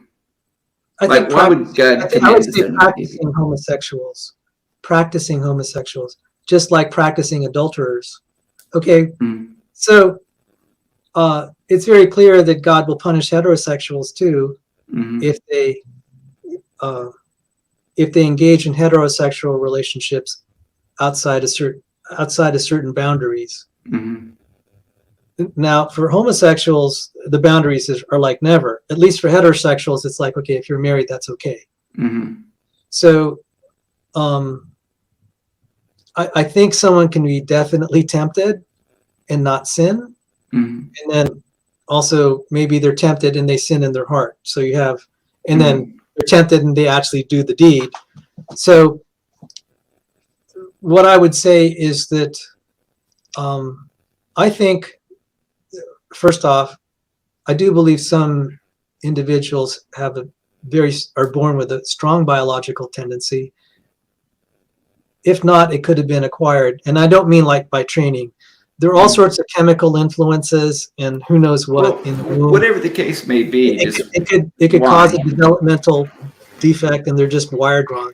So I'm not saying that it's some Christians are saying, oh, that's a moral thing. I'm just like, well, is it a moral thing that guys lust after beautiful women? I mean, there's a biological component. And what is sinful is when you cave into a biological component that is outside of God's law. Well, So Deuteronomy would punish people for like even gathering sticks on the Sabbath day. So it's, let's not single out that just being gay, God was killing. He was killing people for all sorts of things. well, that's very true. Yes, according to the Old Testament, yeah, like it took very little to get on God's bad side, but yeah, he had a short fuse. Okay, let me put this. I'll give this, and people don't like to talk about it. How about Uzzah? He was trying to do a good thing. They're transporting the Ark of the Covenant. Oh, the one who touched the Ark and yeah. God, okay, so yeah. if we're gonna try to say, look how God treats gays, I said, look how he treated Uzzah, instant death. Didn't even have to stone him; he just incinerated him. It's like, God, that's kind of harsh. I mean, he was trying to protect your Ark of the Covenant, not let it fall. I mean, he seems to have good intentions there. I remember the first time I heard that story when I was a kid, and I asked my dad. I was like, Dad, why would God kill somebody for trying to protect the ark, not letting it fall over or whatever the case was? I don't remember. And he said, well, God said it. And I'm like, well, I mean, I know, but it seems like his intentions, that the person's intentions were good. But yeah, I don't know. Well, I know that wasn't the most direct answer. I'm just trying to maybe give this a little context. Like, God is not only... We can either try to apologize for God, or we cite passages like that of Uzzah, and then God doesn't look so nice. I'm just like, yeah, that's my whole point. This is why we Christians cry for mercy, because you step out of line, you're dead. And we're asking God to forgive us and love us. And well, take this however you will, but you seem to view God very closely to how I view God. Only you do have a loving side and a redeemer side of God that you view. But for me, when I read the Bible, it doesn't matter if it's Old Testament or New Testament, I just get a really bad impression that this God is not very nice, to put it mildly. Well, and what some Christians do, it's like, well, no, he's really a lot nicer than you think. I'm just like, I don't think that's what the Bible teaches. In fact, when Paul was preaching to Felix, Felix didn't say, oh, wow, he sounds like such a swell guy. No, Felix trembled. Governor Felix trembled because Paul was talking about the coming judgment. So Felix didn't have this like, oh, he sounds like a swell guy, let me think on it. Felix trembled. And so I also get the impression when we read the New Testament that like when Ananias and Sapphira, and they sinned, and Peter said, you're going to died right on the spot. Mm-hmm. Or Elymas the sorcerer, God blinded him for a season. And then in the book of Revelation, when all these things start to happen with the famines and earthquakes, and the stars falling toward earth, people get on, people shout and say, let the mountains and rocks fall on us to hide us from the wrath of him who sits on the throne and the wrath of the Lamb being Jesus Christ. I think in early Christian culture, if it follows the New Testament carefully, it viewed Jesus Christ as someone to fear and to reverence. Oh, I agree. I will say this: in a majority of the Gospels, I feel that Jesus was definitely a more kind-hearted, seemingly more kind-hearted, more warm personality. But as the New Testament continues, especially through Revelation, it's like, whoa, no, Jesus came as a humble servant, but when he comes back again, he's coming back with fire. Yeah, well, and again, this has the theme of what we see in the military. The two armies will come together, and then the commanders will come and just be very polite and then diplomatic, and they'll be as kind to each other as they can and say, let's just try to settle this without killing each other. And when if they decide we can't do this diplomatically, it's like, okay, we tried to settle this, and one side may not go home after the end of the day, or after this war is completed. So I view Jesus being here on earth as being the ambassador. This is in his ambassador mode. So before we go, it was like in the first Gulf War, George Bush Sr. was reaching out to Saddam. He said, it's going to be pretty bad when we start the war. You have one last chance. And you'll see this in so many scenarios where one side that has really the power to annihilate the other, it'll say, okay, we don't want to do this. We're generously offering you terms of surrender. And after that, it's over. And so I view Jesus being here on earth as not representative of the way he operates for all eternity. This is more like he's extending grace for a season, and then the gig will be up. And so what some Christians have done is like they extrapolate the ambassador mode to be like the way he is for all eternity, and I don't see that. In fact, what I see is that you get this Old Testament God where there's all this wrath, but then the promised Messiah will come, he'll offer peace before he finally finishes you off. And what we're thinking is like, oh, Jesus is so sweet. I'm just like, he's offering you grace and love for eternity. If you refuse it, it's over. I will say that the Christians and apologists that try to paint God as just this very loving, very nice, very just a nice gentleman. I feel like that they're not actually reading the same Bible, because what you've said, even though to me everything you've said, most of everything you've said concerning God, gives me even more reason to not want that God to exist. But at the same time, I feel like you take the Bible for what it actually says. You're not trying to whitewash it. Exactly. And I got to tell you that I think the Christian, the attempt at Christian apologetics fails when you actually you defend a different Bible than the actual Bible. You're attributing things that are, I do have Sure. I've got a question. Okay. This is a little thought experiment. When a baby dies, does the baby go to heaven or hell or some other place? What happens to a baby when they die? I'm undecided on that. God honest truth. This is just agonizing. So one of the questions, and this has come up, there's a passage in 1 Kings 14, and it relates to a presumably young child, maybe not infant, but I think if you'll indulge me a little bit, let's extrapolate it to the child. So Jeroboam, hang on, the gears. I have another answer for you. Okay, Jeroboam, he was a sinful king, and God was going to judge him, and then God Jeroboam sends his wife to, I think it was Ahijah, well, one of the prophets of God. Mm-hmm. And the prophet said, I have the saddest news. Your son's going to die. And, as soon as you get back home. But God is taking his life so that he will not see all the evil that I'm about, all the bad stuff that's going to happen. So God, this is actually an act of mercy that the child will not live to see all the horrors. And it does say in the New Testament, to live is Christ, to die is gain, in the sense that this world is such a bad place. If God calls someone home, that's a good thing. And so when a child, the Lord, there are a couple of things here. God taking a child's life, which seems kind of harsh, but okay, like to punish King David for his adultery with Bathsheba, he's not taking it out necessarily on the child.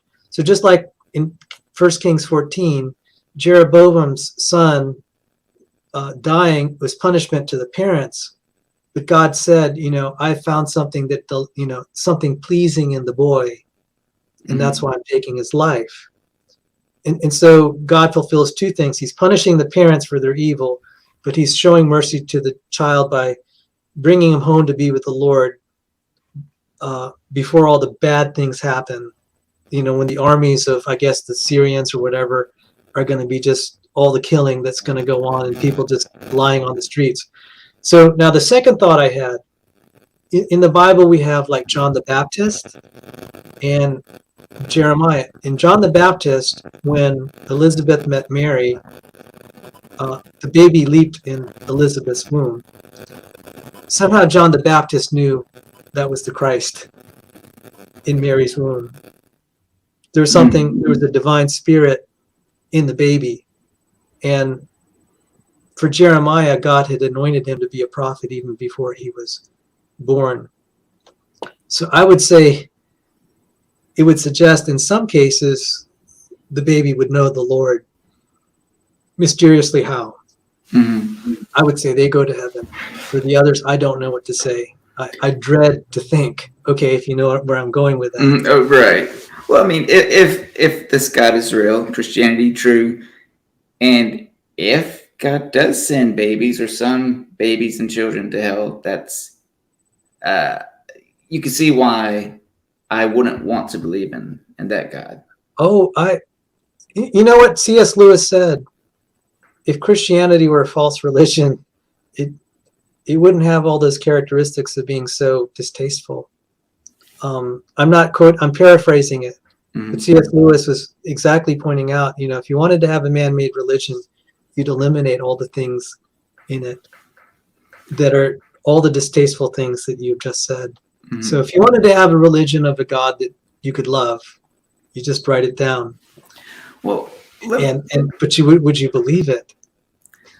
Well, at the end of the day, regardless of how I feel about the God of the Bible when I read about him in the Bible, to me it's just I haven't seen, for me personally, convincing evidence. But even when I grant it, even if I grant, okay, this God is real, it becomes so problematic for most of the things we've discussed. Oh, yeah. But as far as the baby going to heaven or hell, if you had to guess, pure speculation, would you say that most or all babies go to heaven when they die? Like those that are, aborted, late term abortions, kids that are murdered? I would hope so. And okay, now you've got me trying to answer a question I'd rather not even touch, because the possibilities, now you're touching on something that's even too dreadful for me to think about. Yeah, that's so I've talked already about stuff that's pretty dreadful to most ordinary, human beings, and I was willing to accept it, but this one is just, I know where you're going, and I don't know that I want to go there, honestly. Well, buckle in. Because if it is as bad as you have, suggested it could go, I want to close my eyes and say I wish this weren't true. But you know, this goes again to, why does God show miracles to some and not to others? Why did he, if everyone had the road to Damascus experience, I think a lot of people would be going to heaven. And, Right. that is a tough theological question as to, how God chooses some people and not others to do that. There's some answers in the Bible, but they're not very comforting either. Because Jesus said, Right. if the signs that were done by me here in Capernaum and Bethsaida, if they were done in Sodom, it would have lived to this day. And then, of course, it's like, well, then, Lord, why didn't you do all these things in Sodom and Gomorrah? And these people would have been spared. And just like, well, that seems kind of harsh. You knew what you could have done to get these people to convert, and you didn't do it. Well, I'm curious now. That's a really tough verse. Yeah. And I throw that, it's like, well, go on. Now having you say that, I'm curious. Is there something in a hypothetical that God could do that would make you either not believe in him or be angry or find some sort of moral issue with? Like, can God do anything that would make you go, no, that's too far? I think so. And I pray that he won't. Our prayer is, the Christian prayer is, lead us not into temptation, lead us not into hard testing. Because when it says in the Bible, God will not allow you to be tempted beyond what you're able, that does suggest there is a point that could break you, and it's by God's grace you're not brought to that point. Right, yeah. I think that's why that prayer is there, and the Bible pointing it out. You can break. Don't assume that you don't have a breaking point. I would say... And by the way, Peter briefly had that breaking point at the Last Supper, when Jesus told him to put his sword down, and Peter started denying him. Oh, yeah. So we all have a breaking point, and we'd be presumptuous to say, like Peter, it's like, nothing will break me. That's something a Christian should not say. It's like, Christians should say, only by the grace of God will I stay in the faith. And that's where I am. Well, surely, I mean, for me, there's already so many deal breakers when it comes to the Abrahamic God or the Christian God. And there's a lot I could mention, but I feel like I'd just be gish galloping. And at this point, it's just... I'm sorry, it's a creationist term. Yeah. Well, I feel like... I wish they had a different term for Kent Hovind, because I do revere Gish. I don't have a lot of thought of Kent Hovind, so...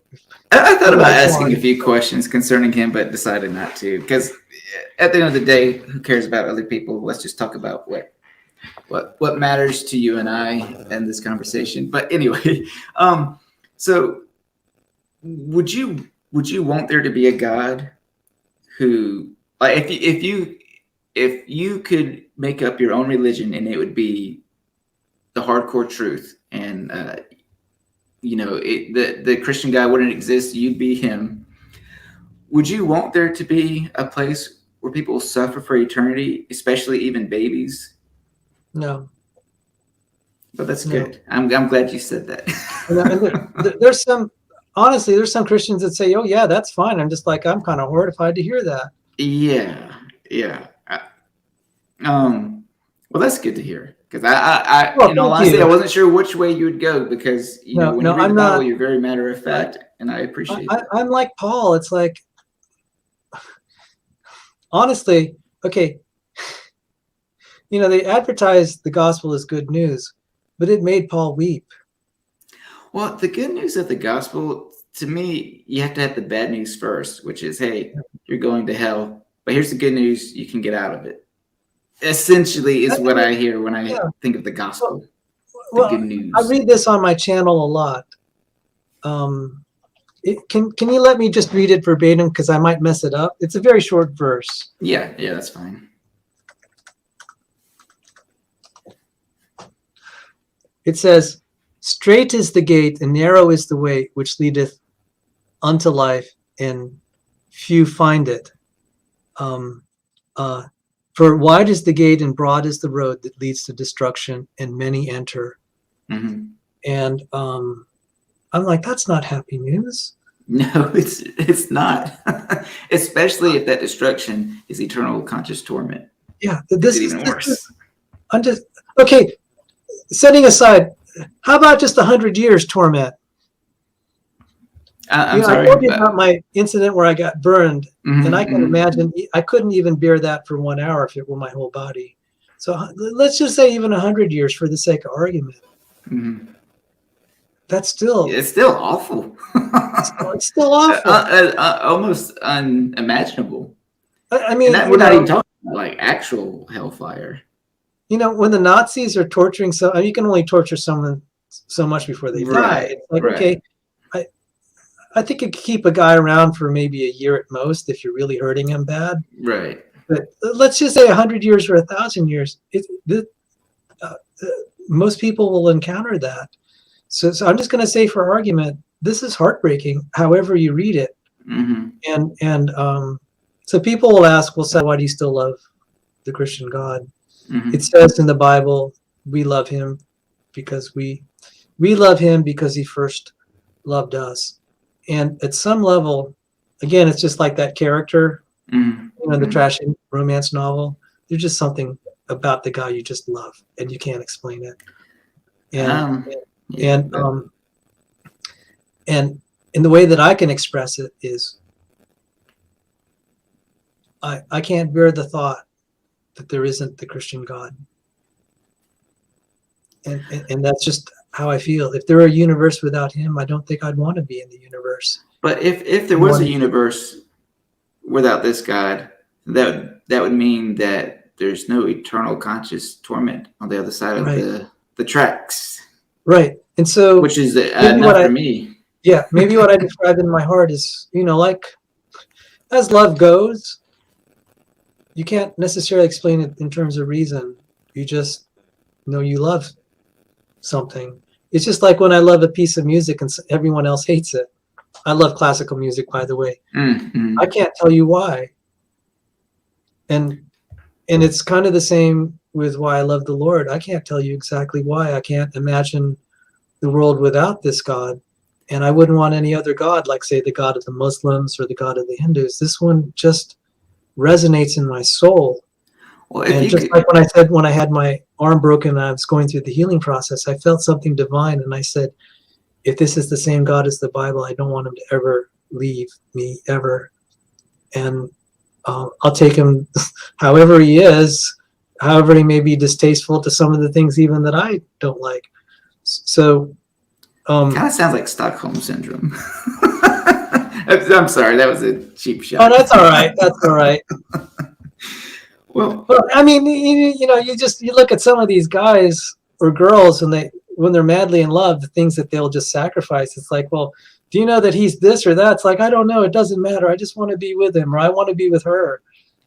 And there've been a lot of women and men who have been into terrible relationships because they view their lover with that, without seeing the bad side, or they see the bad side but they ignore it. They see all the red flags but they ignore it because they're so enamored by the love interest.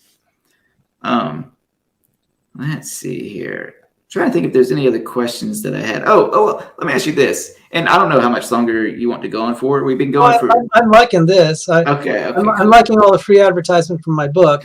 So people, hey guys, on the when I rebroadcast on this channel, on my channel, just let me know if you'd be interested in the book in the video comment section.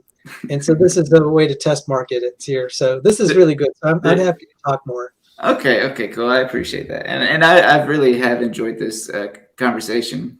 There are some Christians I've talked to on here and random open streams and whatnot, and I didn't find them to be all that much fun to talk to. But you're actually, I appreciate you. Rebecca, I think Rebecca is another one who I really enjoy talking to. Is she still here? I don't know if she's still here. Let me look at the comments here. Oh, yeah. Actually, yeah, she just said, let me highlight this. Let's see. Sal, write a book before advertising.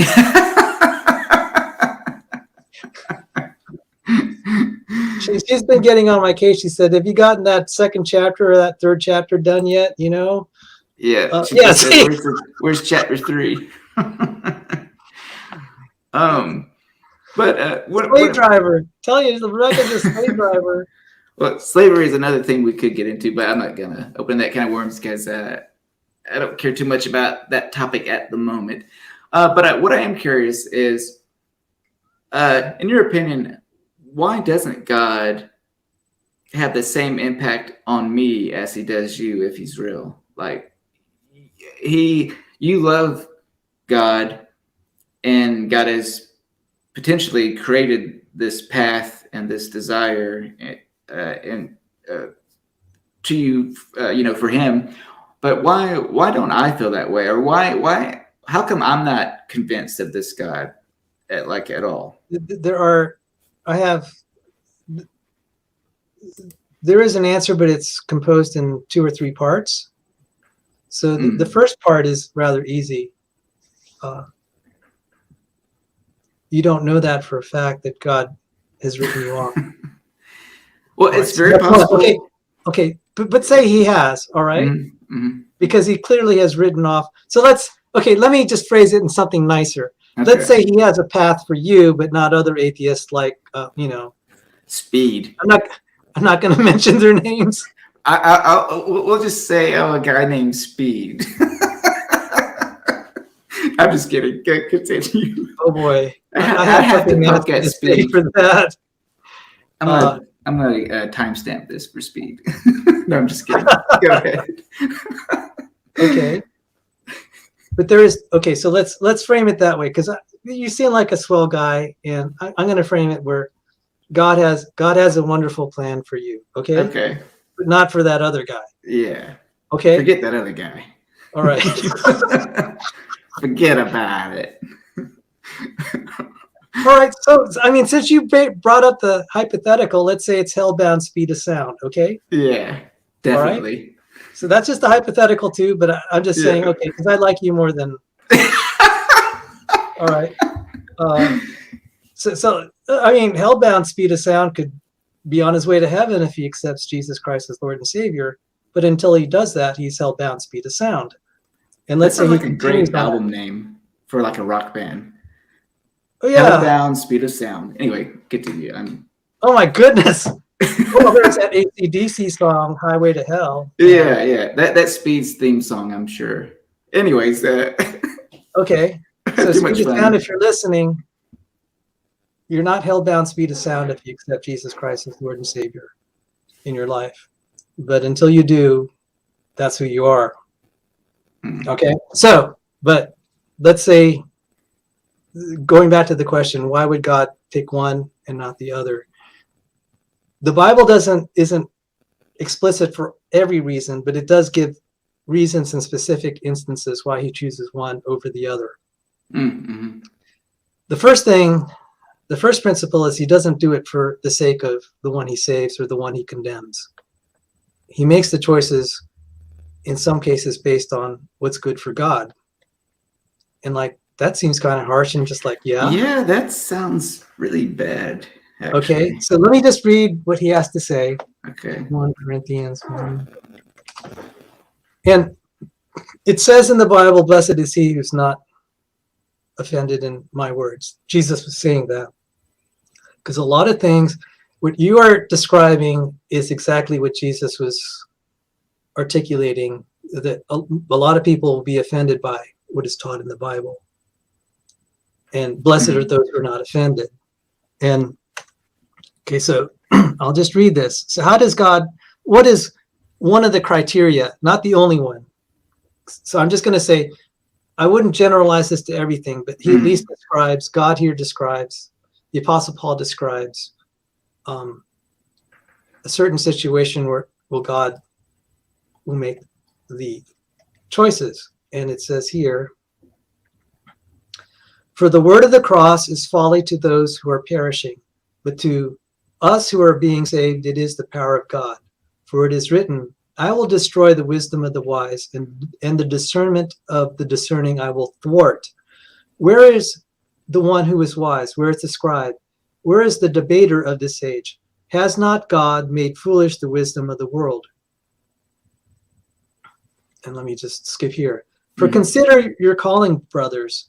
Not many of you were wise according to worldly standards, not many powerful, not many were of noble birth.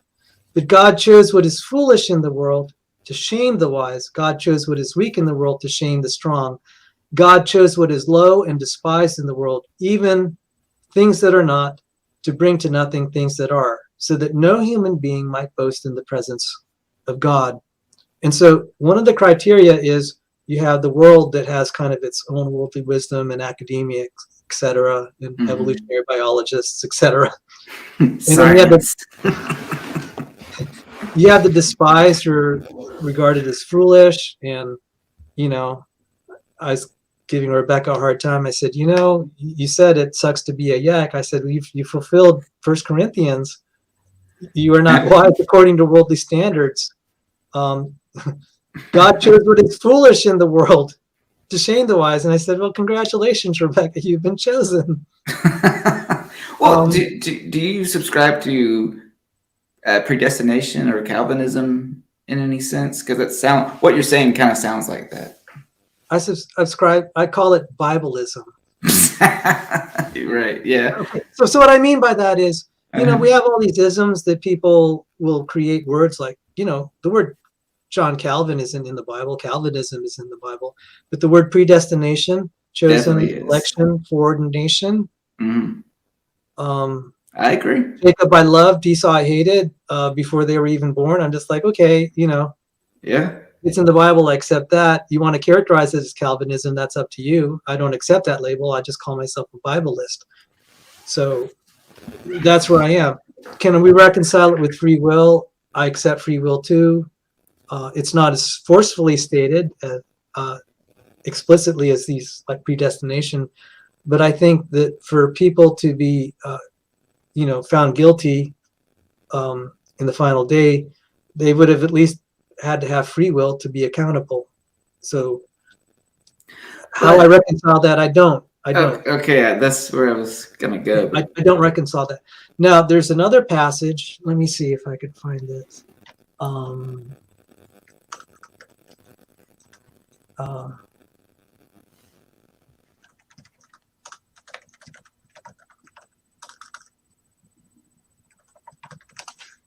And it says,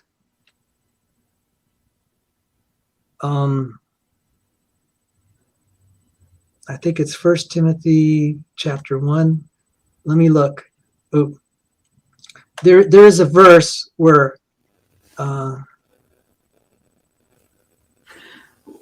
while you're looking that up, yeah, please, yeah, go on. I apologize. No, you're fine. I was just going to say that when it comes to predestination, as far as the Bible goes, I feel like the Bible supports predestination. There's a lot of verses that either explicitly say or heavily imply that God chooses who will be saved. And that's that. And also, you know, God can harden hearts. Even though it doesn't say God softened any hearts in the Bible, it just logically follows that he could also soften hearts. Yeah. Oh, well, okay, so we look at Paul and the road to Damascus. God could have done this to anyone, but he chose Paul. And I found the verse. It's in 1 Timothy chapter 1. It says, the saying is trustworthy and full, deserving of full acceptance, that Christ Jesus came into the world to save sinners, of whom I am foremost. But I received mercy for this reason, that in me as the foremost, that is sinner, foremost sinner, Jesus Christ might display his perfect patience and as an example to those who were to believe in him for eternal life. So he didn't save Paul for Paul's sake. I see. He saved Paul for God's glory, to show that God is merciful. He's not completely cruel or merciless. So when they said God is merciful, it really means he's not completely merciless. Right? Right. He's going to show patience. And so this wasn't for Paul's sake that he was intercepted on the road to Damascus. And then also God will choose the foolish things of the world to glorify him. And you're like, that doesn't sound very nice. You're not saving it for them, their sake. Right. You're saving them for your sake, God. And it actually says Right. that in Ezekiel. I'm not, God says, I'm not going to rescue you for your sake. It's for my name's sake that I'm doing this. Don't be under any illusions that you are valued because of what you are. You're valued because of what you're not, and how you failed, and how you're miserable, and you're despised and wretched. That's why I'm choosing you. And I've often said, this is like, there's a popular show, Flip or Flop. Well, semi-popular, if you watch Home and Garden. And so there's this couple, and sadly I think they're divorced now, but they used to pick like these really bad houses, and they said, this is what we're going to flip. And the appeal is you take the worst thing and you're going to rebuild it to something unimaginably beautiful. I'm exaggerating here, but that's kind of the idea. I get the analogy. So the idea is God's going to take the most wretched things and he's going to build something beautiful, because he's showing his power and his ingenuity by doing this. It is to his glory. So I think that goes to why would God choose you versus hell-bound speed of sound?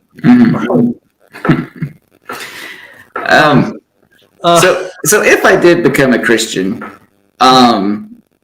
technically it would just be, and correct me if I'm wrong, it would be God saving me because he wants to, and it's not for me, it's for a greater purpose that he has. I have nothing to do with it. It's just I get the benefit of being chosen. But I would say you obviously, even though I'm obviously leaning toward predestination, I would say you still had something to do with it. How you reconcile that with predestination, I'm not even going to try. Okay? And that's why I don't identify as a Calvinist anymore. I used to be. I don't identify. I just say I'm a Bible-ist. So I will just say what's in the Bible. And for the other things, it's like I don't, if it doesn't tell me how to reconcile free will with predestination, I'm not going to try. Well, I can try, but after I failed enough, it's like, okay, maybe it's not anything I want to touch. So I would say the primary reason, if you're on your way to heaven, is because God showed mercy to you, just like he showed mercy to the Apostle Paul. And okay, for me, at a personal level, when I read World War II history, I'm just like, what if I were born into a family of Imperial Japan, and these guys were praying to the Shinto god, and they knew of Christians, and they may have even heard Christian missionaries. Why was it that I was born in the Philippines, immigrated to the United States, and I got to hear the gospel, got to be raised in a Christian home, and got to hear be in a Christian land and be taught the word? I could have been one of those poor fellows on Okinawa, or all these Japanese aviators who had bombed Pearl Harbor, and there they find themselves in the Battle of Midway. They're going to get their tail handed to them. And if I could just complete the story on that, the guy who led the bombing of Pearl Harbor was Ensign Mitsuyo Fuchida, and he was committed to Imperial Japan, willing to die for the emperor. I presume his religion was Shinto. And he almost died when in the attack on Pearl Harbor. He managed to make it home. The airplanes are kind of fragile, and I think there was something that could have just broken, and that would have been it. But he made it back to the carrier. I believe he was on the carrier Akagi in the Battle of Midway. The bomb didn't kill him, but it broke his legs. He had to be dragged with, I guess, broken legs and into a lifeboat. He survived, but then he was assigned land duty, and he recounts how practically 90, I think the figures are close to like 90% of all his comrades that died, that went with him on the attack that he led to Pearl Harbor, 90% were killed. And he was wondering, why did I live? And then there were all these coincidences where he kept surviving. After the Hiroshima bomb was dropped, he was sent with a team of inspectors. All of them died of radiation sickness, and he was like clean. It's like, what happened to me? Mm. I should have died from sickness. And, some of the poor guys that were dying were saying, well, you're going to be next. And he never died. And he heard the story of a missionary that just before the Japanese soldiers executed them, they prayed, but they let the daughter live. And the daughter cared for the Japanese POWs. And they said she cared for them like she was their sister. And he said, I couldn't understand that love. And he got a tract from a pilot, not a pilot, but in part of the aircrew that led the Doolittle raid. So here's this American aviator. He's on the Doolittle raid. They bombed Tokyo, the infamous 30 seconds over Tokyo. He became a POW, but he came back to Japan to preach the gospel to the people he was dropping bombs on. And Uchida was very, he's like, I don't understand this Christian God who has so much mercy. And he said, I feel like all these coincidences were here are more than just coincidences. Right. And he read the tract by Jacob de Chazer, who was the guy who was helping drop the bombs on his homeland. And he was just moved. And he became a Christian. And there's this beautiful picture of the two of them celebrating together as brothers in Christ. And so I don't know exactly where I was going with that, but I know where. So like for Fachida, also for me, I can't tell you why grace had fallen on my life or why it fell on Fachida's life. Fachida went on to be a Christian minister in Japan, and he came back to the United States to visit all the as many families as he could, to express his condolences and his regret for participating in the Pearl Harbor bombing. And I'm just like, okay, so why me and why him and why not others? And I think that's a legitimate question. Mm-hmm. But the Bible teaches that, at least this is what the Presbyterians would say, the bigger question is, why did God have mercy on any of us? Because he could have said, well, I'm not going to sacrifice my son. You all go to hell. And he chose, yeah. Well, I mean, he chose to save a remnant. He chose to flip some houses to show his glory. So the reason he did it, according to the Bible, is a lot has to do with his glory, and that he can make you something through the blood of Christ that he will love for eternity. Does God get any glory when a person goes to hell? I think so.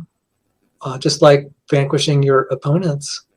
All these people, like say Richard Dawkins and these evolutionary biologists who think they know better than God and have said his designs are stupid and clumsy and blundering,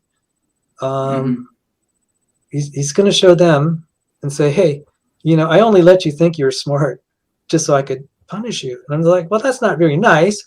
But no, I guess it's not very the way nice, we define glory, is it glory according, is it his creation glorifying him or him glorifying himself? I think it's both. Because at some point, all creation will bow down to him and say, hey, you really are all the things you said. You're powerful and you're wise. So I can imagine, Richard Dawkins still has a chance to repent, so I shouldn't use him. Same for Hellbound Speed of Sound, but he has a chance to repent. But let's say Christopher Hitchens, and that's an interesting story because his brother's a Christian. That had to be like one of the debates of the century. Let me ask you this: Does God take pleasure in sending people to hell? Like, if Richard Dawkins were to die tonight as an atheist, would he take pleasure in that? There are two scriptures, and I don't know how to. It says God doesn't. I think it says in Peter, the epistles, he takes no pleasure. And yet you have Deuteronomy says, I'll delight in destroying you. And I'm just like, okay. Yeah. And I think, again, going back to the fact that human character, the human soul is very complex. There are times we have regrets and also delight at the same time, if you know what I mean. And that's about the only way I could reconcile it, because some Christians will point to the the passage where God says he does not will that any perish. But then you have the passage in Deuteronomy, he says, as I delighted in blessing you, I'm going to delight in destroying you. And I'm like, okay. Well, but doesn't God get his way? And if God does get his way and he wills all to be saved, then how come all is not saved? Yeah. And that's why I said I don't have a good reconciliation for that. I only offered it, and there's kind of the complexity. So I guess the analogy I could, as far as analogies go, it's like, do I ever want to play a game that I could lose? And it's like, well, yeah, because I have the chance to win. And so I could say, well, I don't will that I would ever lose a game, but I'm going to play a game where I could lose. And so if we just kind of extrapolate that a little bit, it's like he's going to play a game where he has people that he could lose, and they could perish. And the thing is, it's the souls that are losing. We can say God wins or loses that soul, but at the end of the day, it's that soul that's going to suffer for eternity that gets the real loss there. Right. And if I may point this out, okay, I know this is going to be utterly distasteful, and we tend to view good and bad in terms of how it relates to us. The God of the Bible teaches good and bad defined in relation to him. And that seems awfully like self-centered. And it's like, well, I guess if you're God, you can afford to be. I mean, well, yeah, true. So understandably, because you're human and I'm human and I identify with the human race, when one of our race suffers and goes to hell or suffers anything, we identify and say that's a bad thing. But that's basically on, our level of what we consider good and bad. It's not so I would agree with you. I'm not going to try to say that the way God does business, we can find any sort of way to make it delightful to us, because that's not what the Bible teaches. Especially the soul that's, suffering. Well, I mean, even let's back it up a little bit. Outside of the question of heaven or hell, you look at all the suffering in the present world. Mm-hmm. And it's like, which makes it worse, because you suffer here first, and then you suffer for eternity after this. If you're not a Christian, if God hasn't chosen you to be a Christian. So what I'm trying to say is, we do have examples where God is being kind of cruel even in this life. If we accept intelligent design and special creation, and I do that for scientific reasons, not theological, then we have to contend with the fact God, the Creator is letting some pretty horrible things transpire right now. And you only need to go to a hospital and just see all the suffering, or turn on the news, sad to say. So clearly God is doing things that don't agree with what a human would expect for our race. Is the world as it stands today, is this what God wanted from the beginning of the creation?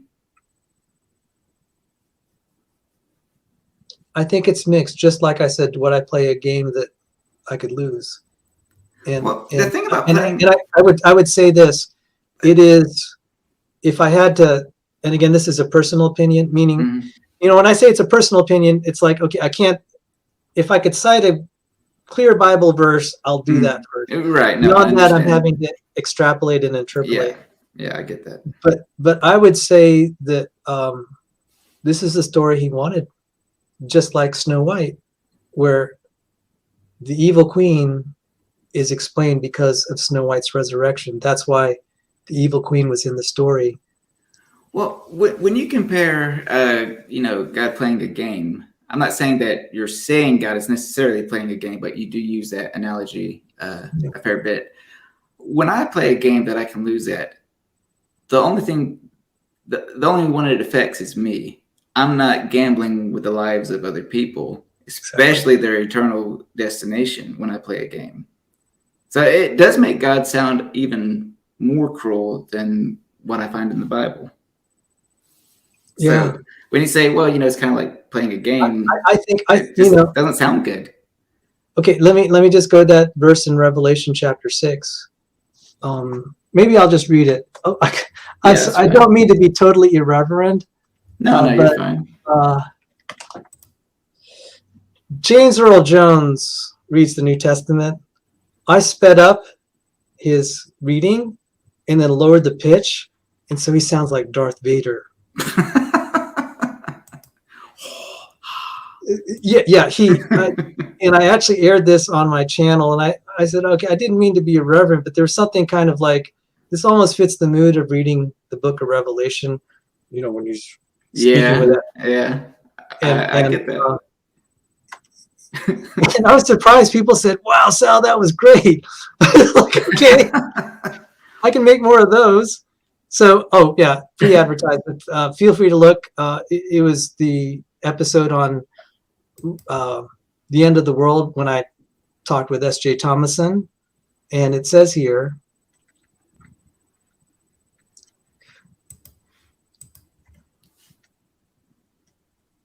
the sky vanished like a scroll that is being rolled up, and every mountain and island was removed from its place. Then the kings of the earth and the great ones and the generals and the rich and the powerful and everyone, slave and free, hid themselves in the caves and among the rocks of the mountains, calling to the mountains and rocks, fall on us and hide us from the face of him who was seated on the throne and from the wrath of the Lamb. For the great day of his wrath is come, and who can stand? So when you're saying that God seems even more cruel, I'm just like, well, that's about as cruel as it gets. I mean, you can imagine it, but I think if you just read the Bible in a plain reading like I did, especially if you have Darth Vader reading it, it's like, no, that's not too nice, But his glory is so important that ours is. He describes the nations like being grasshoppers. Does God need glory? To him, the suffering of to him, the suffering of the nations is like me squishing a grasshopper. And he takes pleasure in it, does he not? When it's Deuteronomy, yeah. And so it's just this God sounds terrible. And again, I'm not trying to be insulting to you or other Christians. No. Now you've asked me a lot of questions. I hope you don't mind me if I ask. Oh yeah. Go right ahead. I mean, if God revealed himself to you and said, hey, I'm the Christian God, and everything that all the scriptures that Sal said to you are the word of God, maybe Sal kind of misstated or misrepresented, but yeah, ultimately, you've read the Bible yourself and you get your impression. If God appeared to you and said, this is true, would you feel like, fall on us and hide us from the face of him who's seated on the throne and from the wrath of the Lamb? Would you want to be protected from the wrath of God, given the description you had? Or is your love of humanity so strong that you would say, no, I don't think that's fair? And, well, I'll say, no, thank you. I'm basically, can I answer my own rhetorical question just to take you off the hook a little bit? I think I'm self-serving enough to say, hey, Lord, you got a deal. I'll serve you the rest of my life. If I was convinced of Christianity, would I follow God, essentially? I would, just so I would not have to face his wrath. Don't get me wrong, I would have a hard time trying to love this God. I really would. In all honesty, even in this hypothetical, I feel like it would be nearly impossible for me to love this God, but I would try everything I could to avoid his wrath. And I would only hope that I would be not thinking about all my loved ones who are not Christians suffering for eternity. And I would follow God. I would not enjoy worshiping him. As a matter of fact, if I was convinced that he existed, I would probably hate him, but I would try not to, so I could at least save my own hide from eternal damnation. Instinct survivals, I think, would kick in, basically. Okay, so I mean, I don't want to be too personal, but No, you're I fine. actually, I really appreciate that. That is one of the, that is one of the more welcome responses I wanted to hear, Oh, okay. because I've asked the same question Mhm. point blank to other atheists. They said, no, we'd rather go to hell because that seems immoral.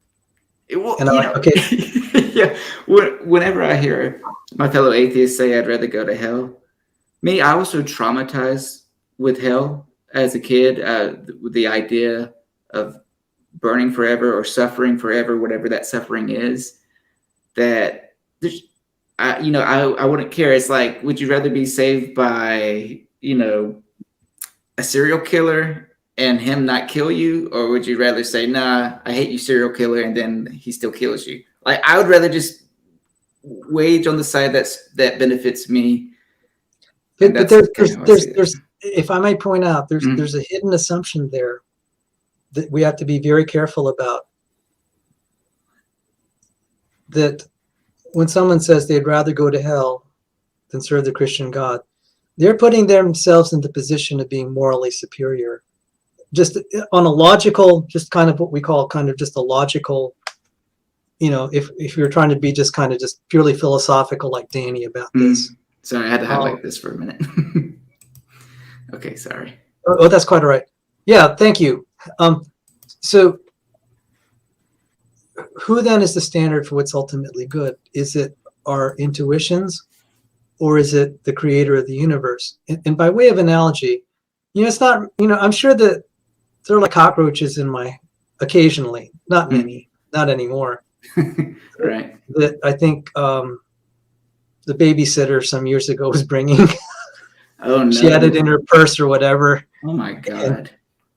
We don't know where. I'm just, Right. that's irrelevant. Regardless, continue. Okay, so I sprayed that thing, and actually, I think last week I saw a silver fish or whatever you call them, the flat little things with lots of legs, and I got my little pesticide and zapped him. I felt kind of sorry for him, honestly. Mm-hmm. Okay, so for his perspective, it's like Sal's a really evil guy. Like from my perspective, you're just kind of gross, and that doesn't, I took your life just to make me not get so grossed out. And it's like, well, who's right or wrong? Is it the insect or me? And so by way of extension, when someone says that they'd rather go to hell than serve the Christian God, and one of them specifically said, I'd rather go to hell because I'd like to keep fighting for LGBTQ rights or whatever. What you're saying then is my priorities decide what's good and bad in the universe. Just like that little insect is trying to tell me his priorities decide the priorities of the universe. And okay, so from kind of like an emotional perspective, it's like, yeah, I kind of get that. If I were you, I'd feel that was kind of like on the scale of things, that was kind of insensitive, cruel, and mean and disgusting. And from my perspective, it's like, well, I'm a higher being than you are. I'm more important. I can zap you. Well, and that's kind of, when the Bible says the nations are like grasshoppers toward God, I'm just like, yeah, that's pretty apt, trying to describe. All right. Yeah. Well, and again, if I was that cockroach, I would try to be on the side that wouldn't get me squashed. And then further, but there's the thing about the gospel. It says, if you accept the Lord Jesus into your life, he will love you so much so that he'll die for you. So, there's a hymn, why would you die for a wretch such as I? So Jesus Christ is willing, this would be even more generous, like me dying for that wretched little cockroach so that the cockroach would live. I mean, when we took it on the scale of the universe, God is saying, I know that I'm pretty harsh, but you know what? I'm offering you free grace. I'm going to give my life for you. This is how much I'm willing to offer, because I have the power to transform you into something beautiful and cherishable. and something that I would want to spend eternity with. I can clean you up. You're a wretch now. I can clean you up, make you something special. I could flip the house, so to speak. And I want to be with you forever. And so it's not like it's quite that horrible deal, especially to those who have already heard the gospel. I feel like it's kind of similar to someone pointing a gun to your head saying, if you follow me, I won't pull the trigger. If you say you won't follow me, I'm pulling this trigger and this bullet is going straight to the head. Well, with God, it'd be worse because it wouldn't kill you, but you'd suffer an agonizing pain after that. But that's the message I get from the gospel. But I'm trying to add one other aspect of it. And I don't, I'm making up the story on the fly. You're fine. The fly. Yeah. The sense is, he'll say, hey, you follow me or you die. If you don't, but if you follow me, I'm going to give my whole life for you. I'm going to be willing to die for you if you follow me. I'm going to give you everything, my whole inheritance, and I'll make sure that you're taken care of for eternity. So it's not quite as bad as just like total coercion. There is a reward. All right? For the reward is not for the others to reject them. Okay. So that's how I would frame it. It's not like you as a person, each person individually is getting a good deal. Now, I think it's a very noble thing that they will care very much for, like, say, their atheist or their Hindu relatives and their Hindu loved ones or whatever. That's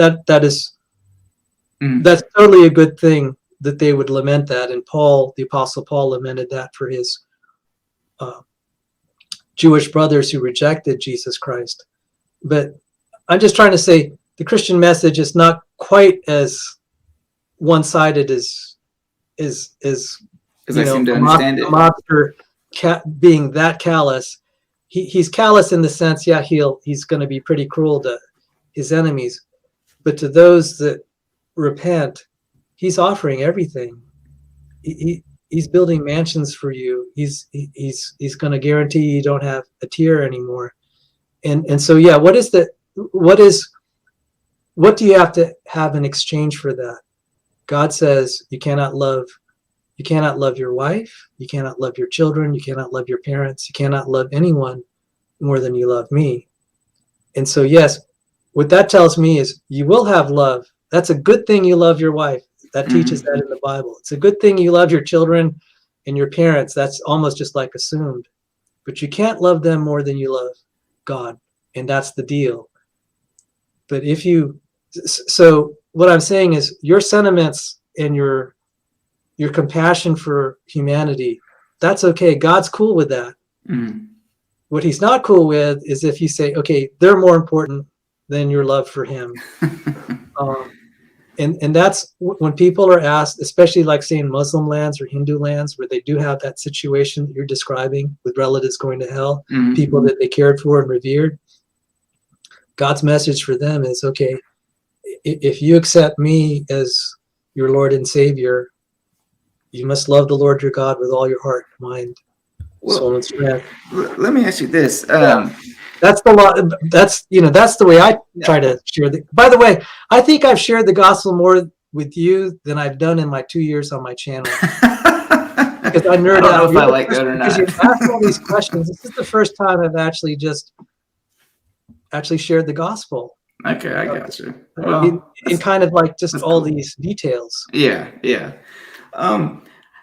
When it comes to me accepting God, God knows whatever it would take for me to be convinced of him in the first place. But so far, up to this point, that has not happened, and I don't suspect that it will happen. But if God knows what it would take for me to be convinced of him and follow him, why doesn't he just do whatever that is? Now, I guess it could go back to, predestination. Well, maybe if God saves me, Grr Mania, it won't be for his glory. So there's no glory in it. So he's going to save, speed of sound. Maybe the roles reverse. Oh, hellbound speed of sound instead of you. Okay. Yeah. I'm sorry. got a new nickname now. I know. I'm gonna start calling him that. But yeah, it's just like God knows everything, right? I mean, he knows everything that it would take to convince me to believe in him. But either he has tried that and I'm not convinced, which would mean he failed, or he hasn't tried it yet, or maybe he's going to try it later on in my life. But regardless, as it stands, I'm just not convinced I'm not convinced of any God, but I'm especially not convinced of the God of Abraham, the Jewish, Christian, and even Islamic to some degree. I'm not convinced in that God. And he knows whatever it would take to convince me, assuming that I can be convinced. And I'm a pretty open guy. I feel like if I was shown compelling evidence, I would believe. Now, it does go back to, well, would I want to believe in this God? The answer is no, I wouldn't want to. But if the alternative is I don't believe in him, I'm going to burn forever, I would want to be convinced because I don't want to suffer forever. I would rather not exist than live a life of 80 years, give or take, and then suffer for eternity. I would just rather God not have made me in the first place. I'm glad to hear you say that. I mean, I'm sorry. I'm trying not to. No. It's just, yeah, no, you're good. It's kind of funny. And, I guess your family, did they know where you stand? My brothers do. Yeah. My mom and dad, I've not told them. And the reason why is if I tell them that I'm no longer a Christian, and at worst, not only am I not a Christian, I am an atheist. I don't believe in any God or any supernatural deities. Then they believe, as I'm sure you do, that, well, I'm going to go to hell unless God intervenes. And, that would be so heartbreaking for them to hear that I've made the conscious decision to not tell them. Now, they know I'm not as devout as I once was, if they only knew the half of it. But yeah. Well, that's a beautiful thing that you love your parents and you don't want to hurt them. I mean, that's honorable. And I get that. And yet you feel like you want to be honest too and still accept it. And I feel for you. It's kind of a conflict. The reason I asked about the family, Mm-hmm. and this is one thing I tell people, I said, if you have any inkling to try to save your soul or have your soul saved, try to find people that will sincerely pray for you. I really, as I was turning away from the faith, I really did try my best to retain the faith. But yeah. No, but the reason I said that is because I was in that situation. Well, okay, granted, I was in a different situation than you because I was not at this point where I read the Bible and I said, I really don't want this God to be true. I would read the Bible and just say, I still love you, Lord, but this hurts. This is really sad. It grieves me. So I'd say I'd be kind of more like the Paul who's grieving over his unbelieving brethren and just lamenting. Or like the prophet Jeremiah, he's just the weeping prophet because God's just doing all these horrible things. Right. Or Job, where God lets the devil do the horrible things. Well, the thing about Jeremiah was Job, he was lamenting what happened to him and then, some of the people, but Jeremiah especially, just seeing all the people that he loved in the nation that he cared for just wiped out. Mm-hmm. And there's a whole book called Lamentations, and it's really very heart-wrenching to read Lamentations, and you just like, dear Lord, I haven't read that book in a long time. That book is one of my favorite books because it actually it articulates. If you're a Christian, it articulates reality. Reality is kind of sad. Is it sad by design? Yeah. That is sad. Sad by design. Oh, absolutely, it's by design. But where I was headed with that, notwithstanding that you and I are indifferent, but I still wanted to believe. I did go. It says in James 5:16, confess your sins your faults before one another so that you may be healed. And so I went to the group and I said this sincerely, like about 22 years ago. I'm about ready to quit the faith. I don't have it in me. The tank is empty. I can't force myself to believe at this point. God's got to do something in my heart. And this was an unusual circumstance because normally I'd be berated, but this group didn't. They followed Jude chapter 1, verse 22, be merciful to those who doubt. They said, Sal, we love you. Be with us. We're praying for you. And so I was there for 2 years. And so God gave me what I felt I needed to believe. And so it wasn't me self-brainwashing. I really feel that God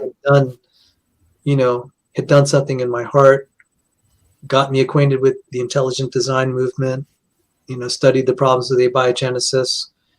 And that was my return to the faith. And so the reason I asked about your family is, if there comes a point in your life that you realize, hey, you're kind of in my situation, it's like, well, I'd like to believe, but I just don't. You have people that love you enough that would pray for you, and that might be the last resort or your only resort. That's just something to file away for future reference. Yeah, no, I get that, and sorry if there's a loud thump. It accidentally knocked my microphone. Yeah, no, I get what you're saying, and I've shared most of my story before, but I'll share a recap with you. I was born and raised into a Pentecostal Christian household, young earth creationism, but also speaking in tongues and all that silly stuff. And I was truly a devout Christian, as far as I can tell. Like I wasn't what I would call a Sunday Christian, one who just goes to church and then doesn't think about God any other day other than Sunday. I prayed to God through Jesus just all the time. And but then eventually, I was also homeschooled wow. Christian education. And so as I began to really question my faith, I would read these problematic verses in the Bible, like, stoning of gay people and God hardening the hearts of like Pharaoh and this other person who I can never remember, but there's two instances there's two different people that God hardened the hearts of. And then I would just start to think, well, okay, this seems really cruel. And it's not that I had not read these verses before, but they just kind of stuck out to me a little bit more as an adult than they did as a kid. As a kid, it's like, yeah, well, God's God, that's that. And I would just say, okay, and continue on. And then I started to realize that my young earth creation belief did not align with the huge majority of science. Now, I did get to the point to where I was like, okay, I'm no longer a young earth creationist, but I still believe in God. I just believe that God used evolution, and I didn't try to connect those dots of, the Bible versus science. I just thought, okay, God just used evolution as a tool. Evolution only tells us how God did it. It doesn't replace the one who did do it. I was basically, this did not last long. I was a Christian evolutionist, I guess you could say. But again, this was a slow process. It took maybe 5 years. And then it finally just got to a point to where it's not that I was choosing not to believe. It's just, it got to the point to where I just no longer could believe. It's kind of like somebody saying, hey, 2 + 2 = 5. And it's like, well, as much as I want to believe it for this lottery ticket that I have, it's just, I can't convince myself of it. And now as an atheist for the last couple of years, when I read the Bible, I think, okay, as I was deconverting, I wanted it to be true. I wanted Christianity to be true. Now that I'm outside of it and I look back on it, talking about some of these verses that were mentioned here and a bunch of others, I just think, wow, I don't know if I would even want to believe in this God anymore. And to be frank, I don't want to believe in the Christian God. But I wasn't always that way, because as I was deconverting and falling away from the faith, as they say, I still longed to believe in God, and I wanted to. I even said a prayer. I think this was probably the last prayer that I prayed. I said, God, I don't know if you're the God of the Bible, if you're a God of another religion, or some God we don't know about, but if you're real, if you could have somebody say these couple of words to me. I won't reveal what they are. I've shared the story a few times, but if you can have somebody tell me these words, I won't know what God you are. I won't know if you're the God of one of these religions or not, but I'll know that there is some deity out there that heard me and wants me to know that they exist. And so it was really hard for me to become an atheist, in all honesty. I'm just presuming to say it didn't happen. Right. It didn't happen. And I still tell people, it could happen. I think it's possible. I don't think it's likely, but it could very well happen. And if it does, I'll be really confused, because then my next prayer would be, okay, well, what God are you? Are you the Christian God? Are you Sal's God? Are you, what God are you? But anyway, yeah. No, I just wanted to say, I think that was very honest. And the most I could say is if you have any inkling, again, notwithstanding that you said you don't, it's not what you want to believe, okay? And but if there is a God, I would want to know. To be fair, even if it was a Christian God, I would want to know. To be fair, if Thor existed, I would want to know that too. Just throwing that out there. I want to know as many true things as I can, if at all possible. I get that. It's because when I was going through my period of doubt, a girl in my Bible study, after I said that to the group, most of them said, Sal, be with us. And then this girl was trying to help me, God bless her, but she said, why don't you just believe? And I didn't know what to say, because I had a counter, but I wanted to be polite. I wanted to say, well, why don't I just believe I have $1 billion in the bank account? It doesn't make it true. And it's really bad if I act on that belief, and it's false. Exactly. Of course, I didn't say that. All right. I didn't want to denigrate her.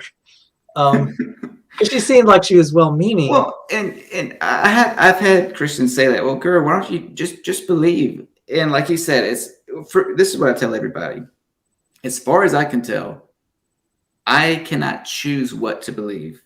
Now, I can choose to do certain things that may lead me to believe a certain way. Like I can choose to look for evidence of a proposition or a claim. But whether I'm convinced or not, I have no conscious decision over. Like I can't just wake up one day and say, I believe in God.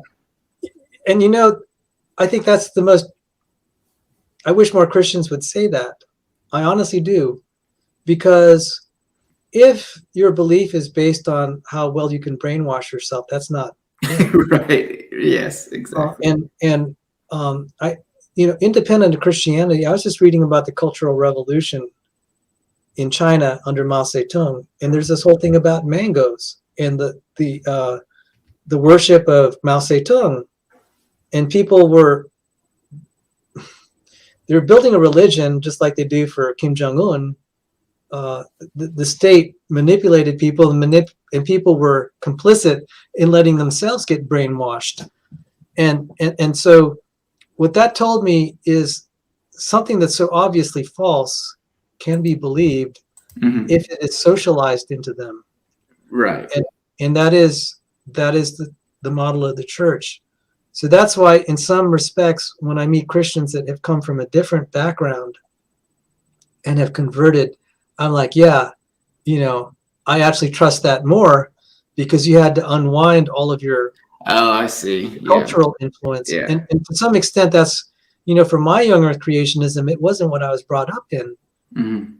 And so I appreciate what you said. And it's just like what I said about Thor and Aphrodite, or Jupiter, or any of the other, and you mentioned Thor, but it's like, I don't believe in them either, because I've not experienced. Right. But as I said, the difference for me is I think I have for the Christian God, and I think I've met credible witnesses for the Christian God. And I can't deny that. So it's like, okay, for you, I totally get that you would need God to do something. And I actually would agree because I had witnessed to atheists at James Madison University for 12 years, atheist agnostic, maybe up to 1,000 even after 12 years, because you just get to meet so many people. I was a volunteer. I was an engineer during the day. Every like Wednesday or Thursday, I'd drive out 2 hours to James Madison and just listen. And only one of them became a Christian. And what was notable about her life was she had witnessed a miracle in high school, and it haunted her. And she came to, when I said I'm an engineer and scientist and I'm a Christian, she was very, very interested. And I gave her some materials from secular that said, the universe is like finely tuned. It's special. It looks like it's the hand of God. And she said that was the thing that kind of got her over the hump. But I realized she was at the edge of that, so to speak, bridge because she'd witnessed the miracle. And I'm like, okay, so this is clearly not because I had very good arguments. God had done something in her life. And I'd seen her in the cafeteria, for like a few years as I'd been visiting. All the time she'd be with her Bible open sharing. And that told me her experience, at least in her mind, was real. She was living her life as if God had touched it. And so I'm actually agreeing with you that God would have to do something in your life to move you. And when it happens, then people believe. But of course, they're on the hook to live their lives a different way thereafter. And so that's why I was asking about your family, because they might have to pray pretty hard for a miracle to happen. I will say, when you talked about God showing a sign, I do know of one creationist. He was at a bar drinking whiskey. Age 27, he was a dentist in the Air Force officer. And he was saying, God, he's an agnostic. He said, God, if you're real, I want a wife. And 20 minutes later, his future wife walked into his life. And it's like, well, okay, maybe that's a self-fulfilling prophecy, but still, it had an impact on him so big that he became a Christian. Later on, after he was married, he had a thriving dental practice, and he was starting to lean toward the ministry, I think, already probably by that time or whatever. I have to find out from him what the story is. And one Sunday night, he was praying with his wife, and they said, should we sell our dental practice? The very next day, they get a call. They did not advertise that that the practice was on sale. No one really of any importance should have known, but they get a call and said, the caller said, we're looking to buy up dental practices. We're interested to find out if you'd be interested in selling. And they considered that an answer to prayer.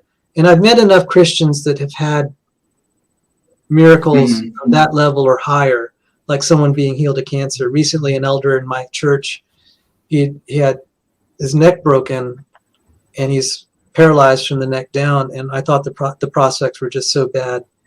And after 3 months of praying for him fervently and asking for a miracle, nothing happened.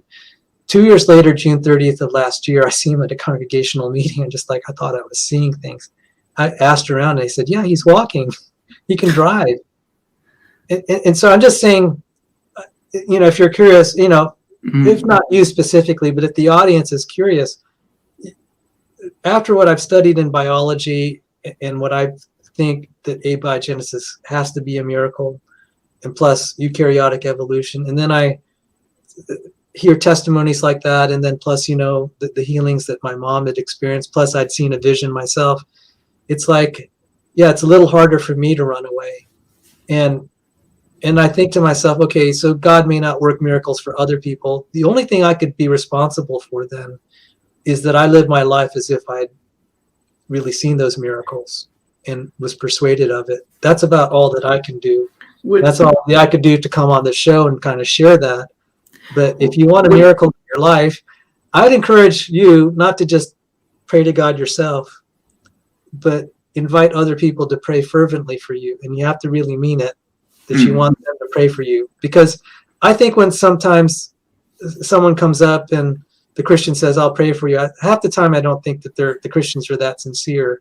Right. The people that really love you would be sincere.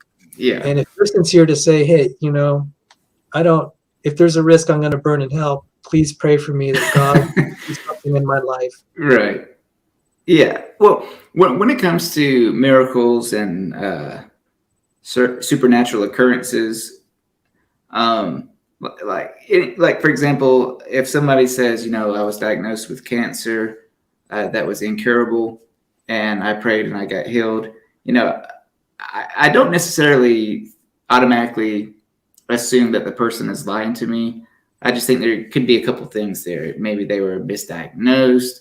It was just spontaneous remission, just all things of that nature. But when it comes to supernatural claims, that's a fun topic, but for another day, because we actually do need to wrap this up. But before we go, and I just want to say, Sal, I really appreciated talking with you. I had no idea we were going to go for over 3 hours, so that's cool. I think that means both of us had a lot of fun in this, and we're not shouting at each other and trying to, some of these dumpster fires. Yeah, and that's the thing. Like, I host a lot of dumpster fires, and I've participated in quite a bit myself. But for the most part, when I talk to a Christian or someone that I don't agree with, to me, I would rather just have a civil conversation like this instead of just saying, "Oh, that's wrong. Let me tell you why." It's just, no. You tell me your point of view. I'll give you mine. And then if we need to critique each other's point of view, that's fine. But no point in yelling and cussing and all that stuff, even though I do all of that. But for the most part, I try to be civil with these conversations. I was about to say, during the wintertime, and I'd see these dumpster fires on like logical, plausible problems. Yeah, he's the king of dumpster fires. It's a nice cold winter night. It's kind of nice to have a dumpster fire. It's starting to become summer now, Yeah, now it's getting too hot for dumpster fires. Now, I will probably stream later today, which it'll be an open stream if I do, more than likely. So that could be a dumpster fire. I'm sure there's going to be a few people say, "Hey, Grr, why didn't you say this when Sal said that?" And it's like, I don't know. Anytime I speak with any Christian and they tell me one thing, most of the time I can think of at least 3 different ways to go from the conversation of what was just said. It just kind of depends on what I feel is more pressing, or if I just want to see where it follows, and I'm not really pressed too much, depending on what's being said. I do have one simple question. Mm-hmm. Would you ever be, if it's just because, sometimes it just comes out of me to say, "God bless you." Are you ever offended if Christians say that to you? No, okay. I'm not. Now, here in the South, in Georgia, if somebody says, "Bless your little heart," it can be an insult, but I don't take offense to somebody saying, "God bless you," or "I'll pray for you." That's fine. Well, I wanted to clear it with you first. I did not want to offend you. So. Oh, no, I appreciate that. I'm kind of hard to offend, which I think might be somewhat of a problem, because somebody can say a lot of crap to me, and I'm just like, okay, well, anyway. I think it can become a problem, but anyway. But no, I don't take offense anytime somebody says, "God bless you," or "You'll be in my prayers." Now, if they're saying it as this self-righteous, like, "Oh, I'll pray for you in your soul because you're obviously going to hell," that's different. But if I hear you say, "Hey, Grr, you're going to be in my prayers," I know you don't mean it to be an insult or a backhanded compliment. So. Well, thank you. It would be sincere, and I say, "God bless you, Grr." Well, I appreciate that. And just so everybody knows, Sal's YouTube channel is linked in the not the comment section, the description box below. His YouTube channel is Evidence in Reasons, not to be confused with Answers in Atheism, which is a totally different channel. Everyone should unsubscribe from Answers in Atheism. No, I'm just kidding.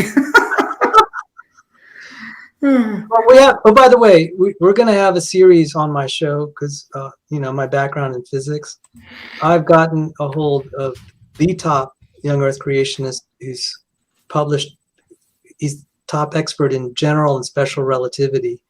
He's published in the prestigious Physical Review Letters. He's part of the American Physical Society. So he's actually a recognized expert in relativity in the secular world.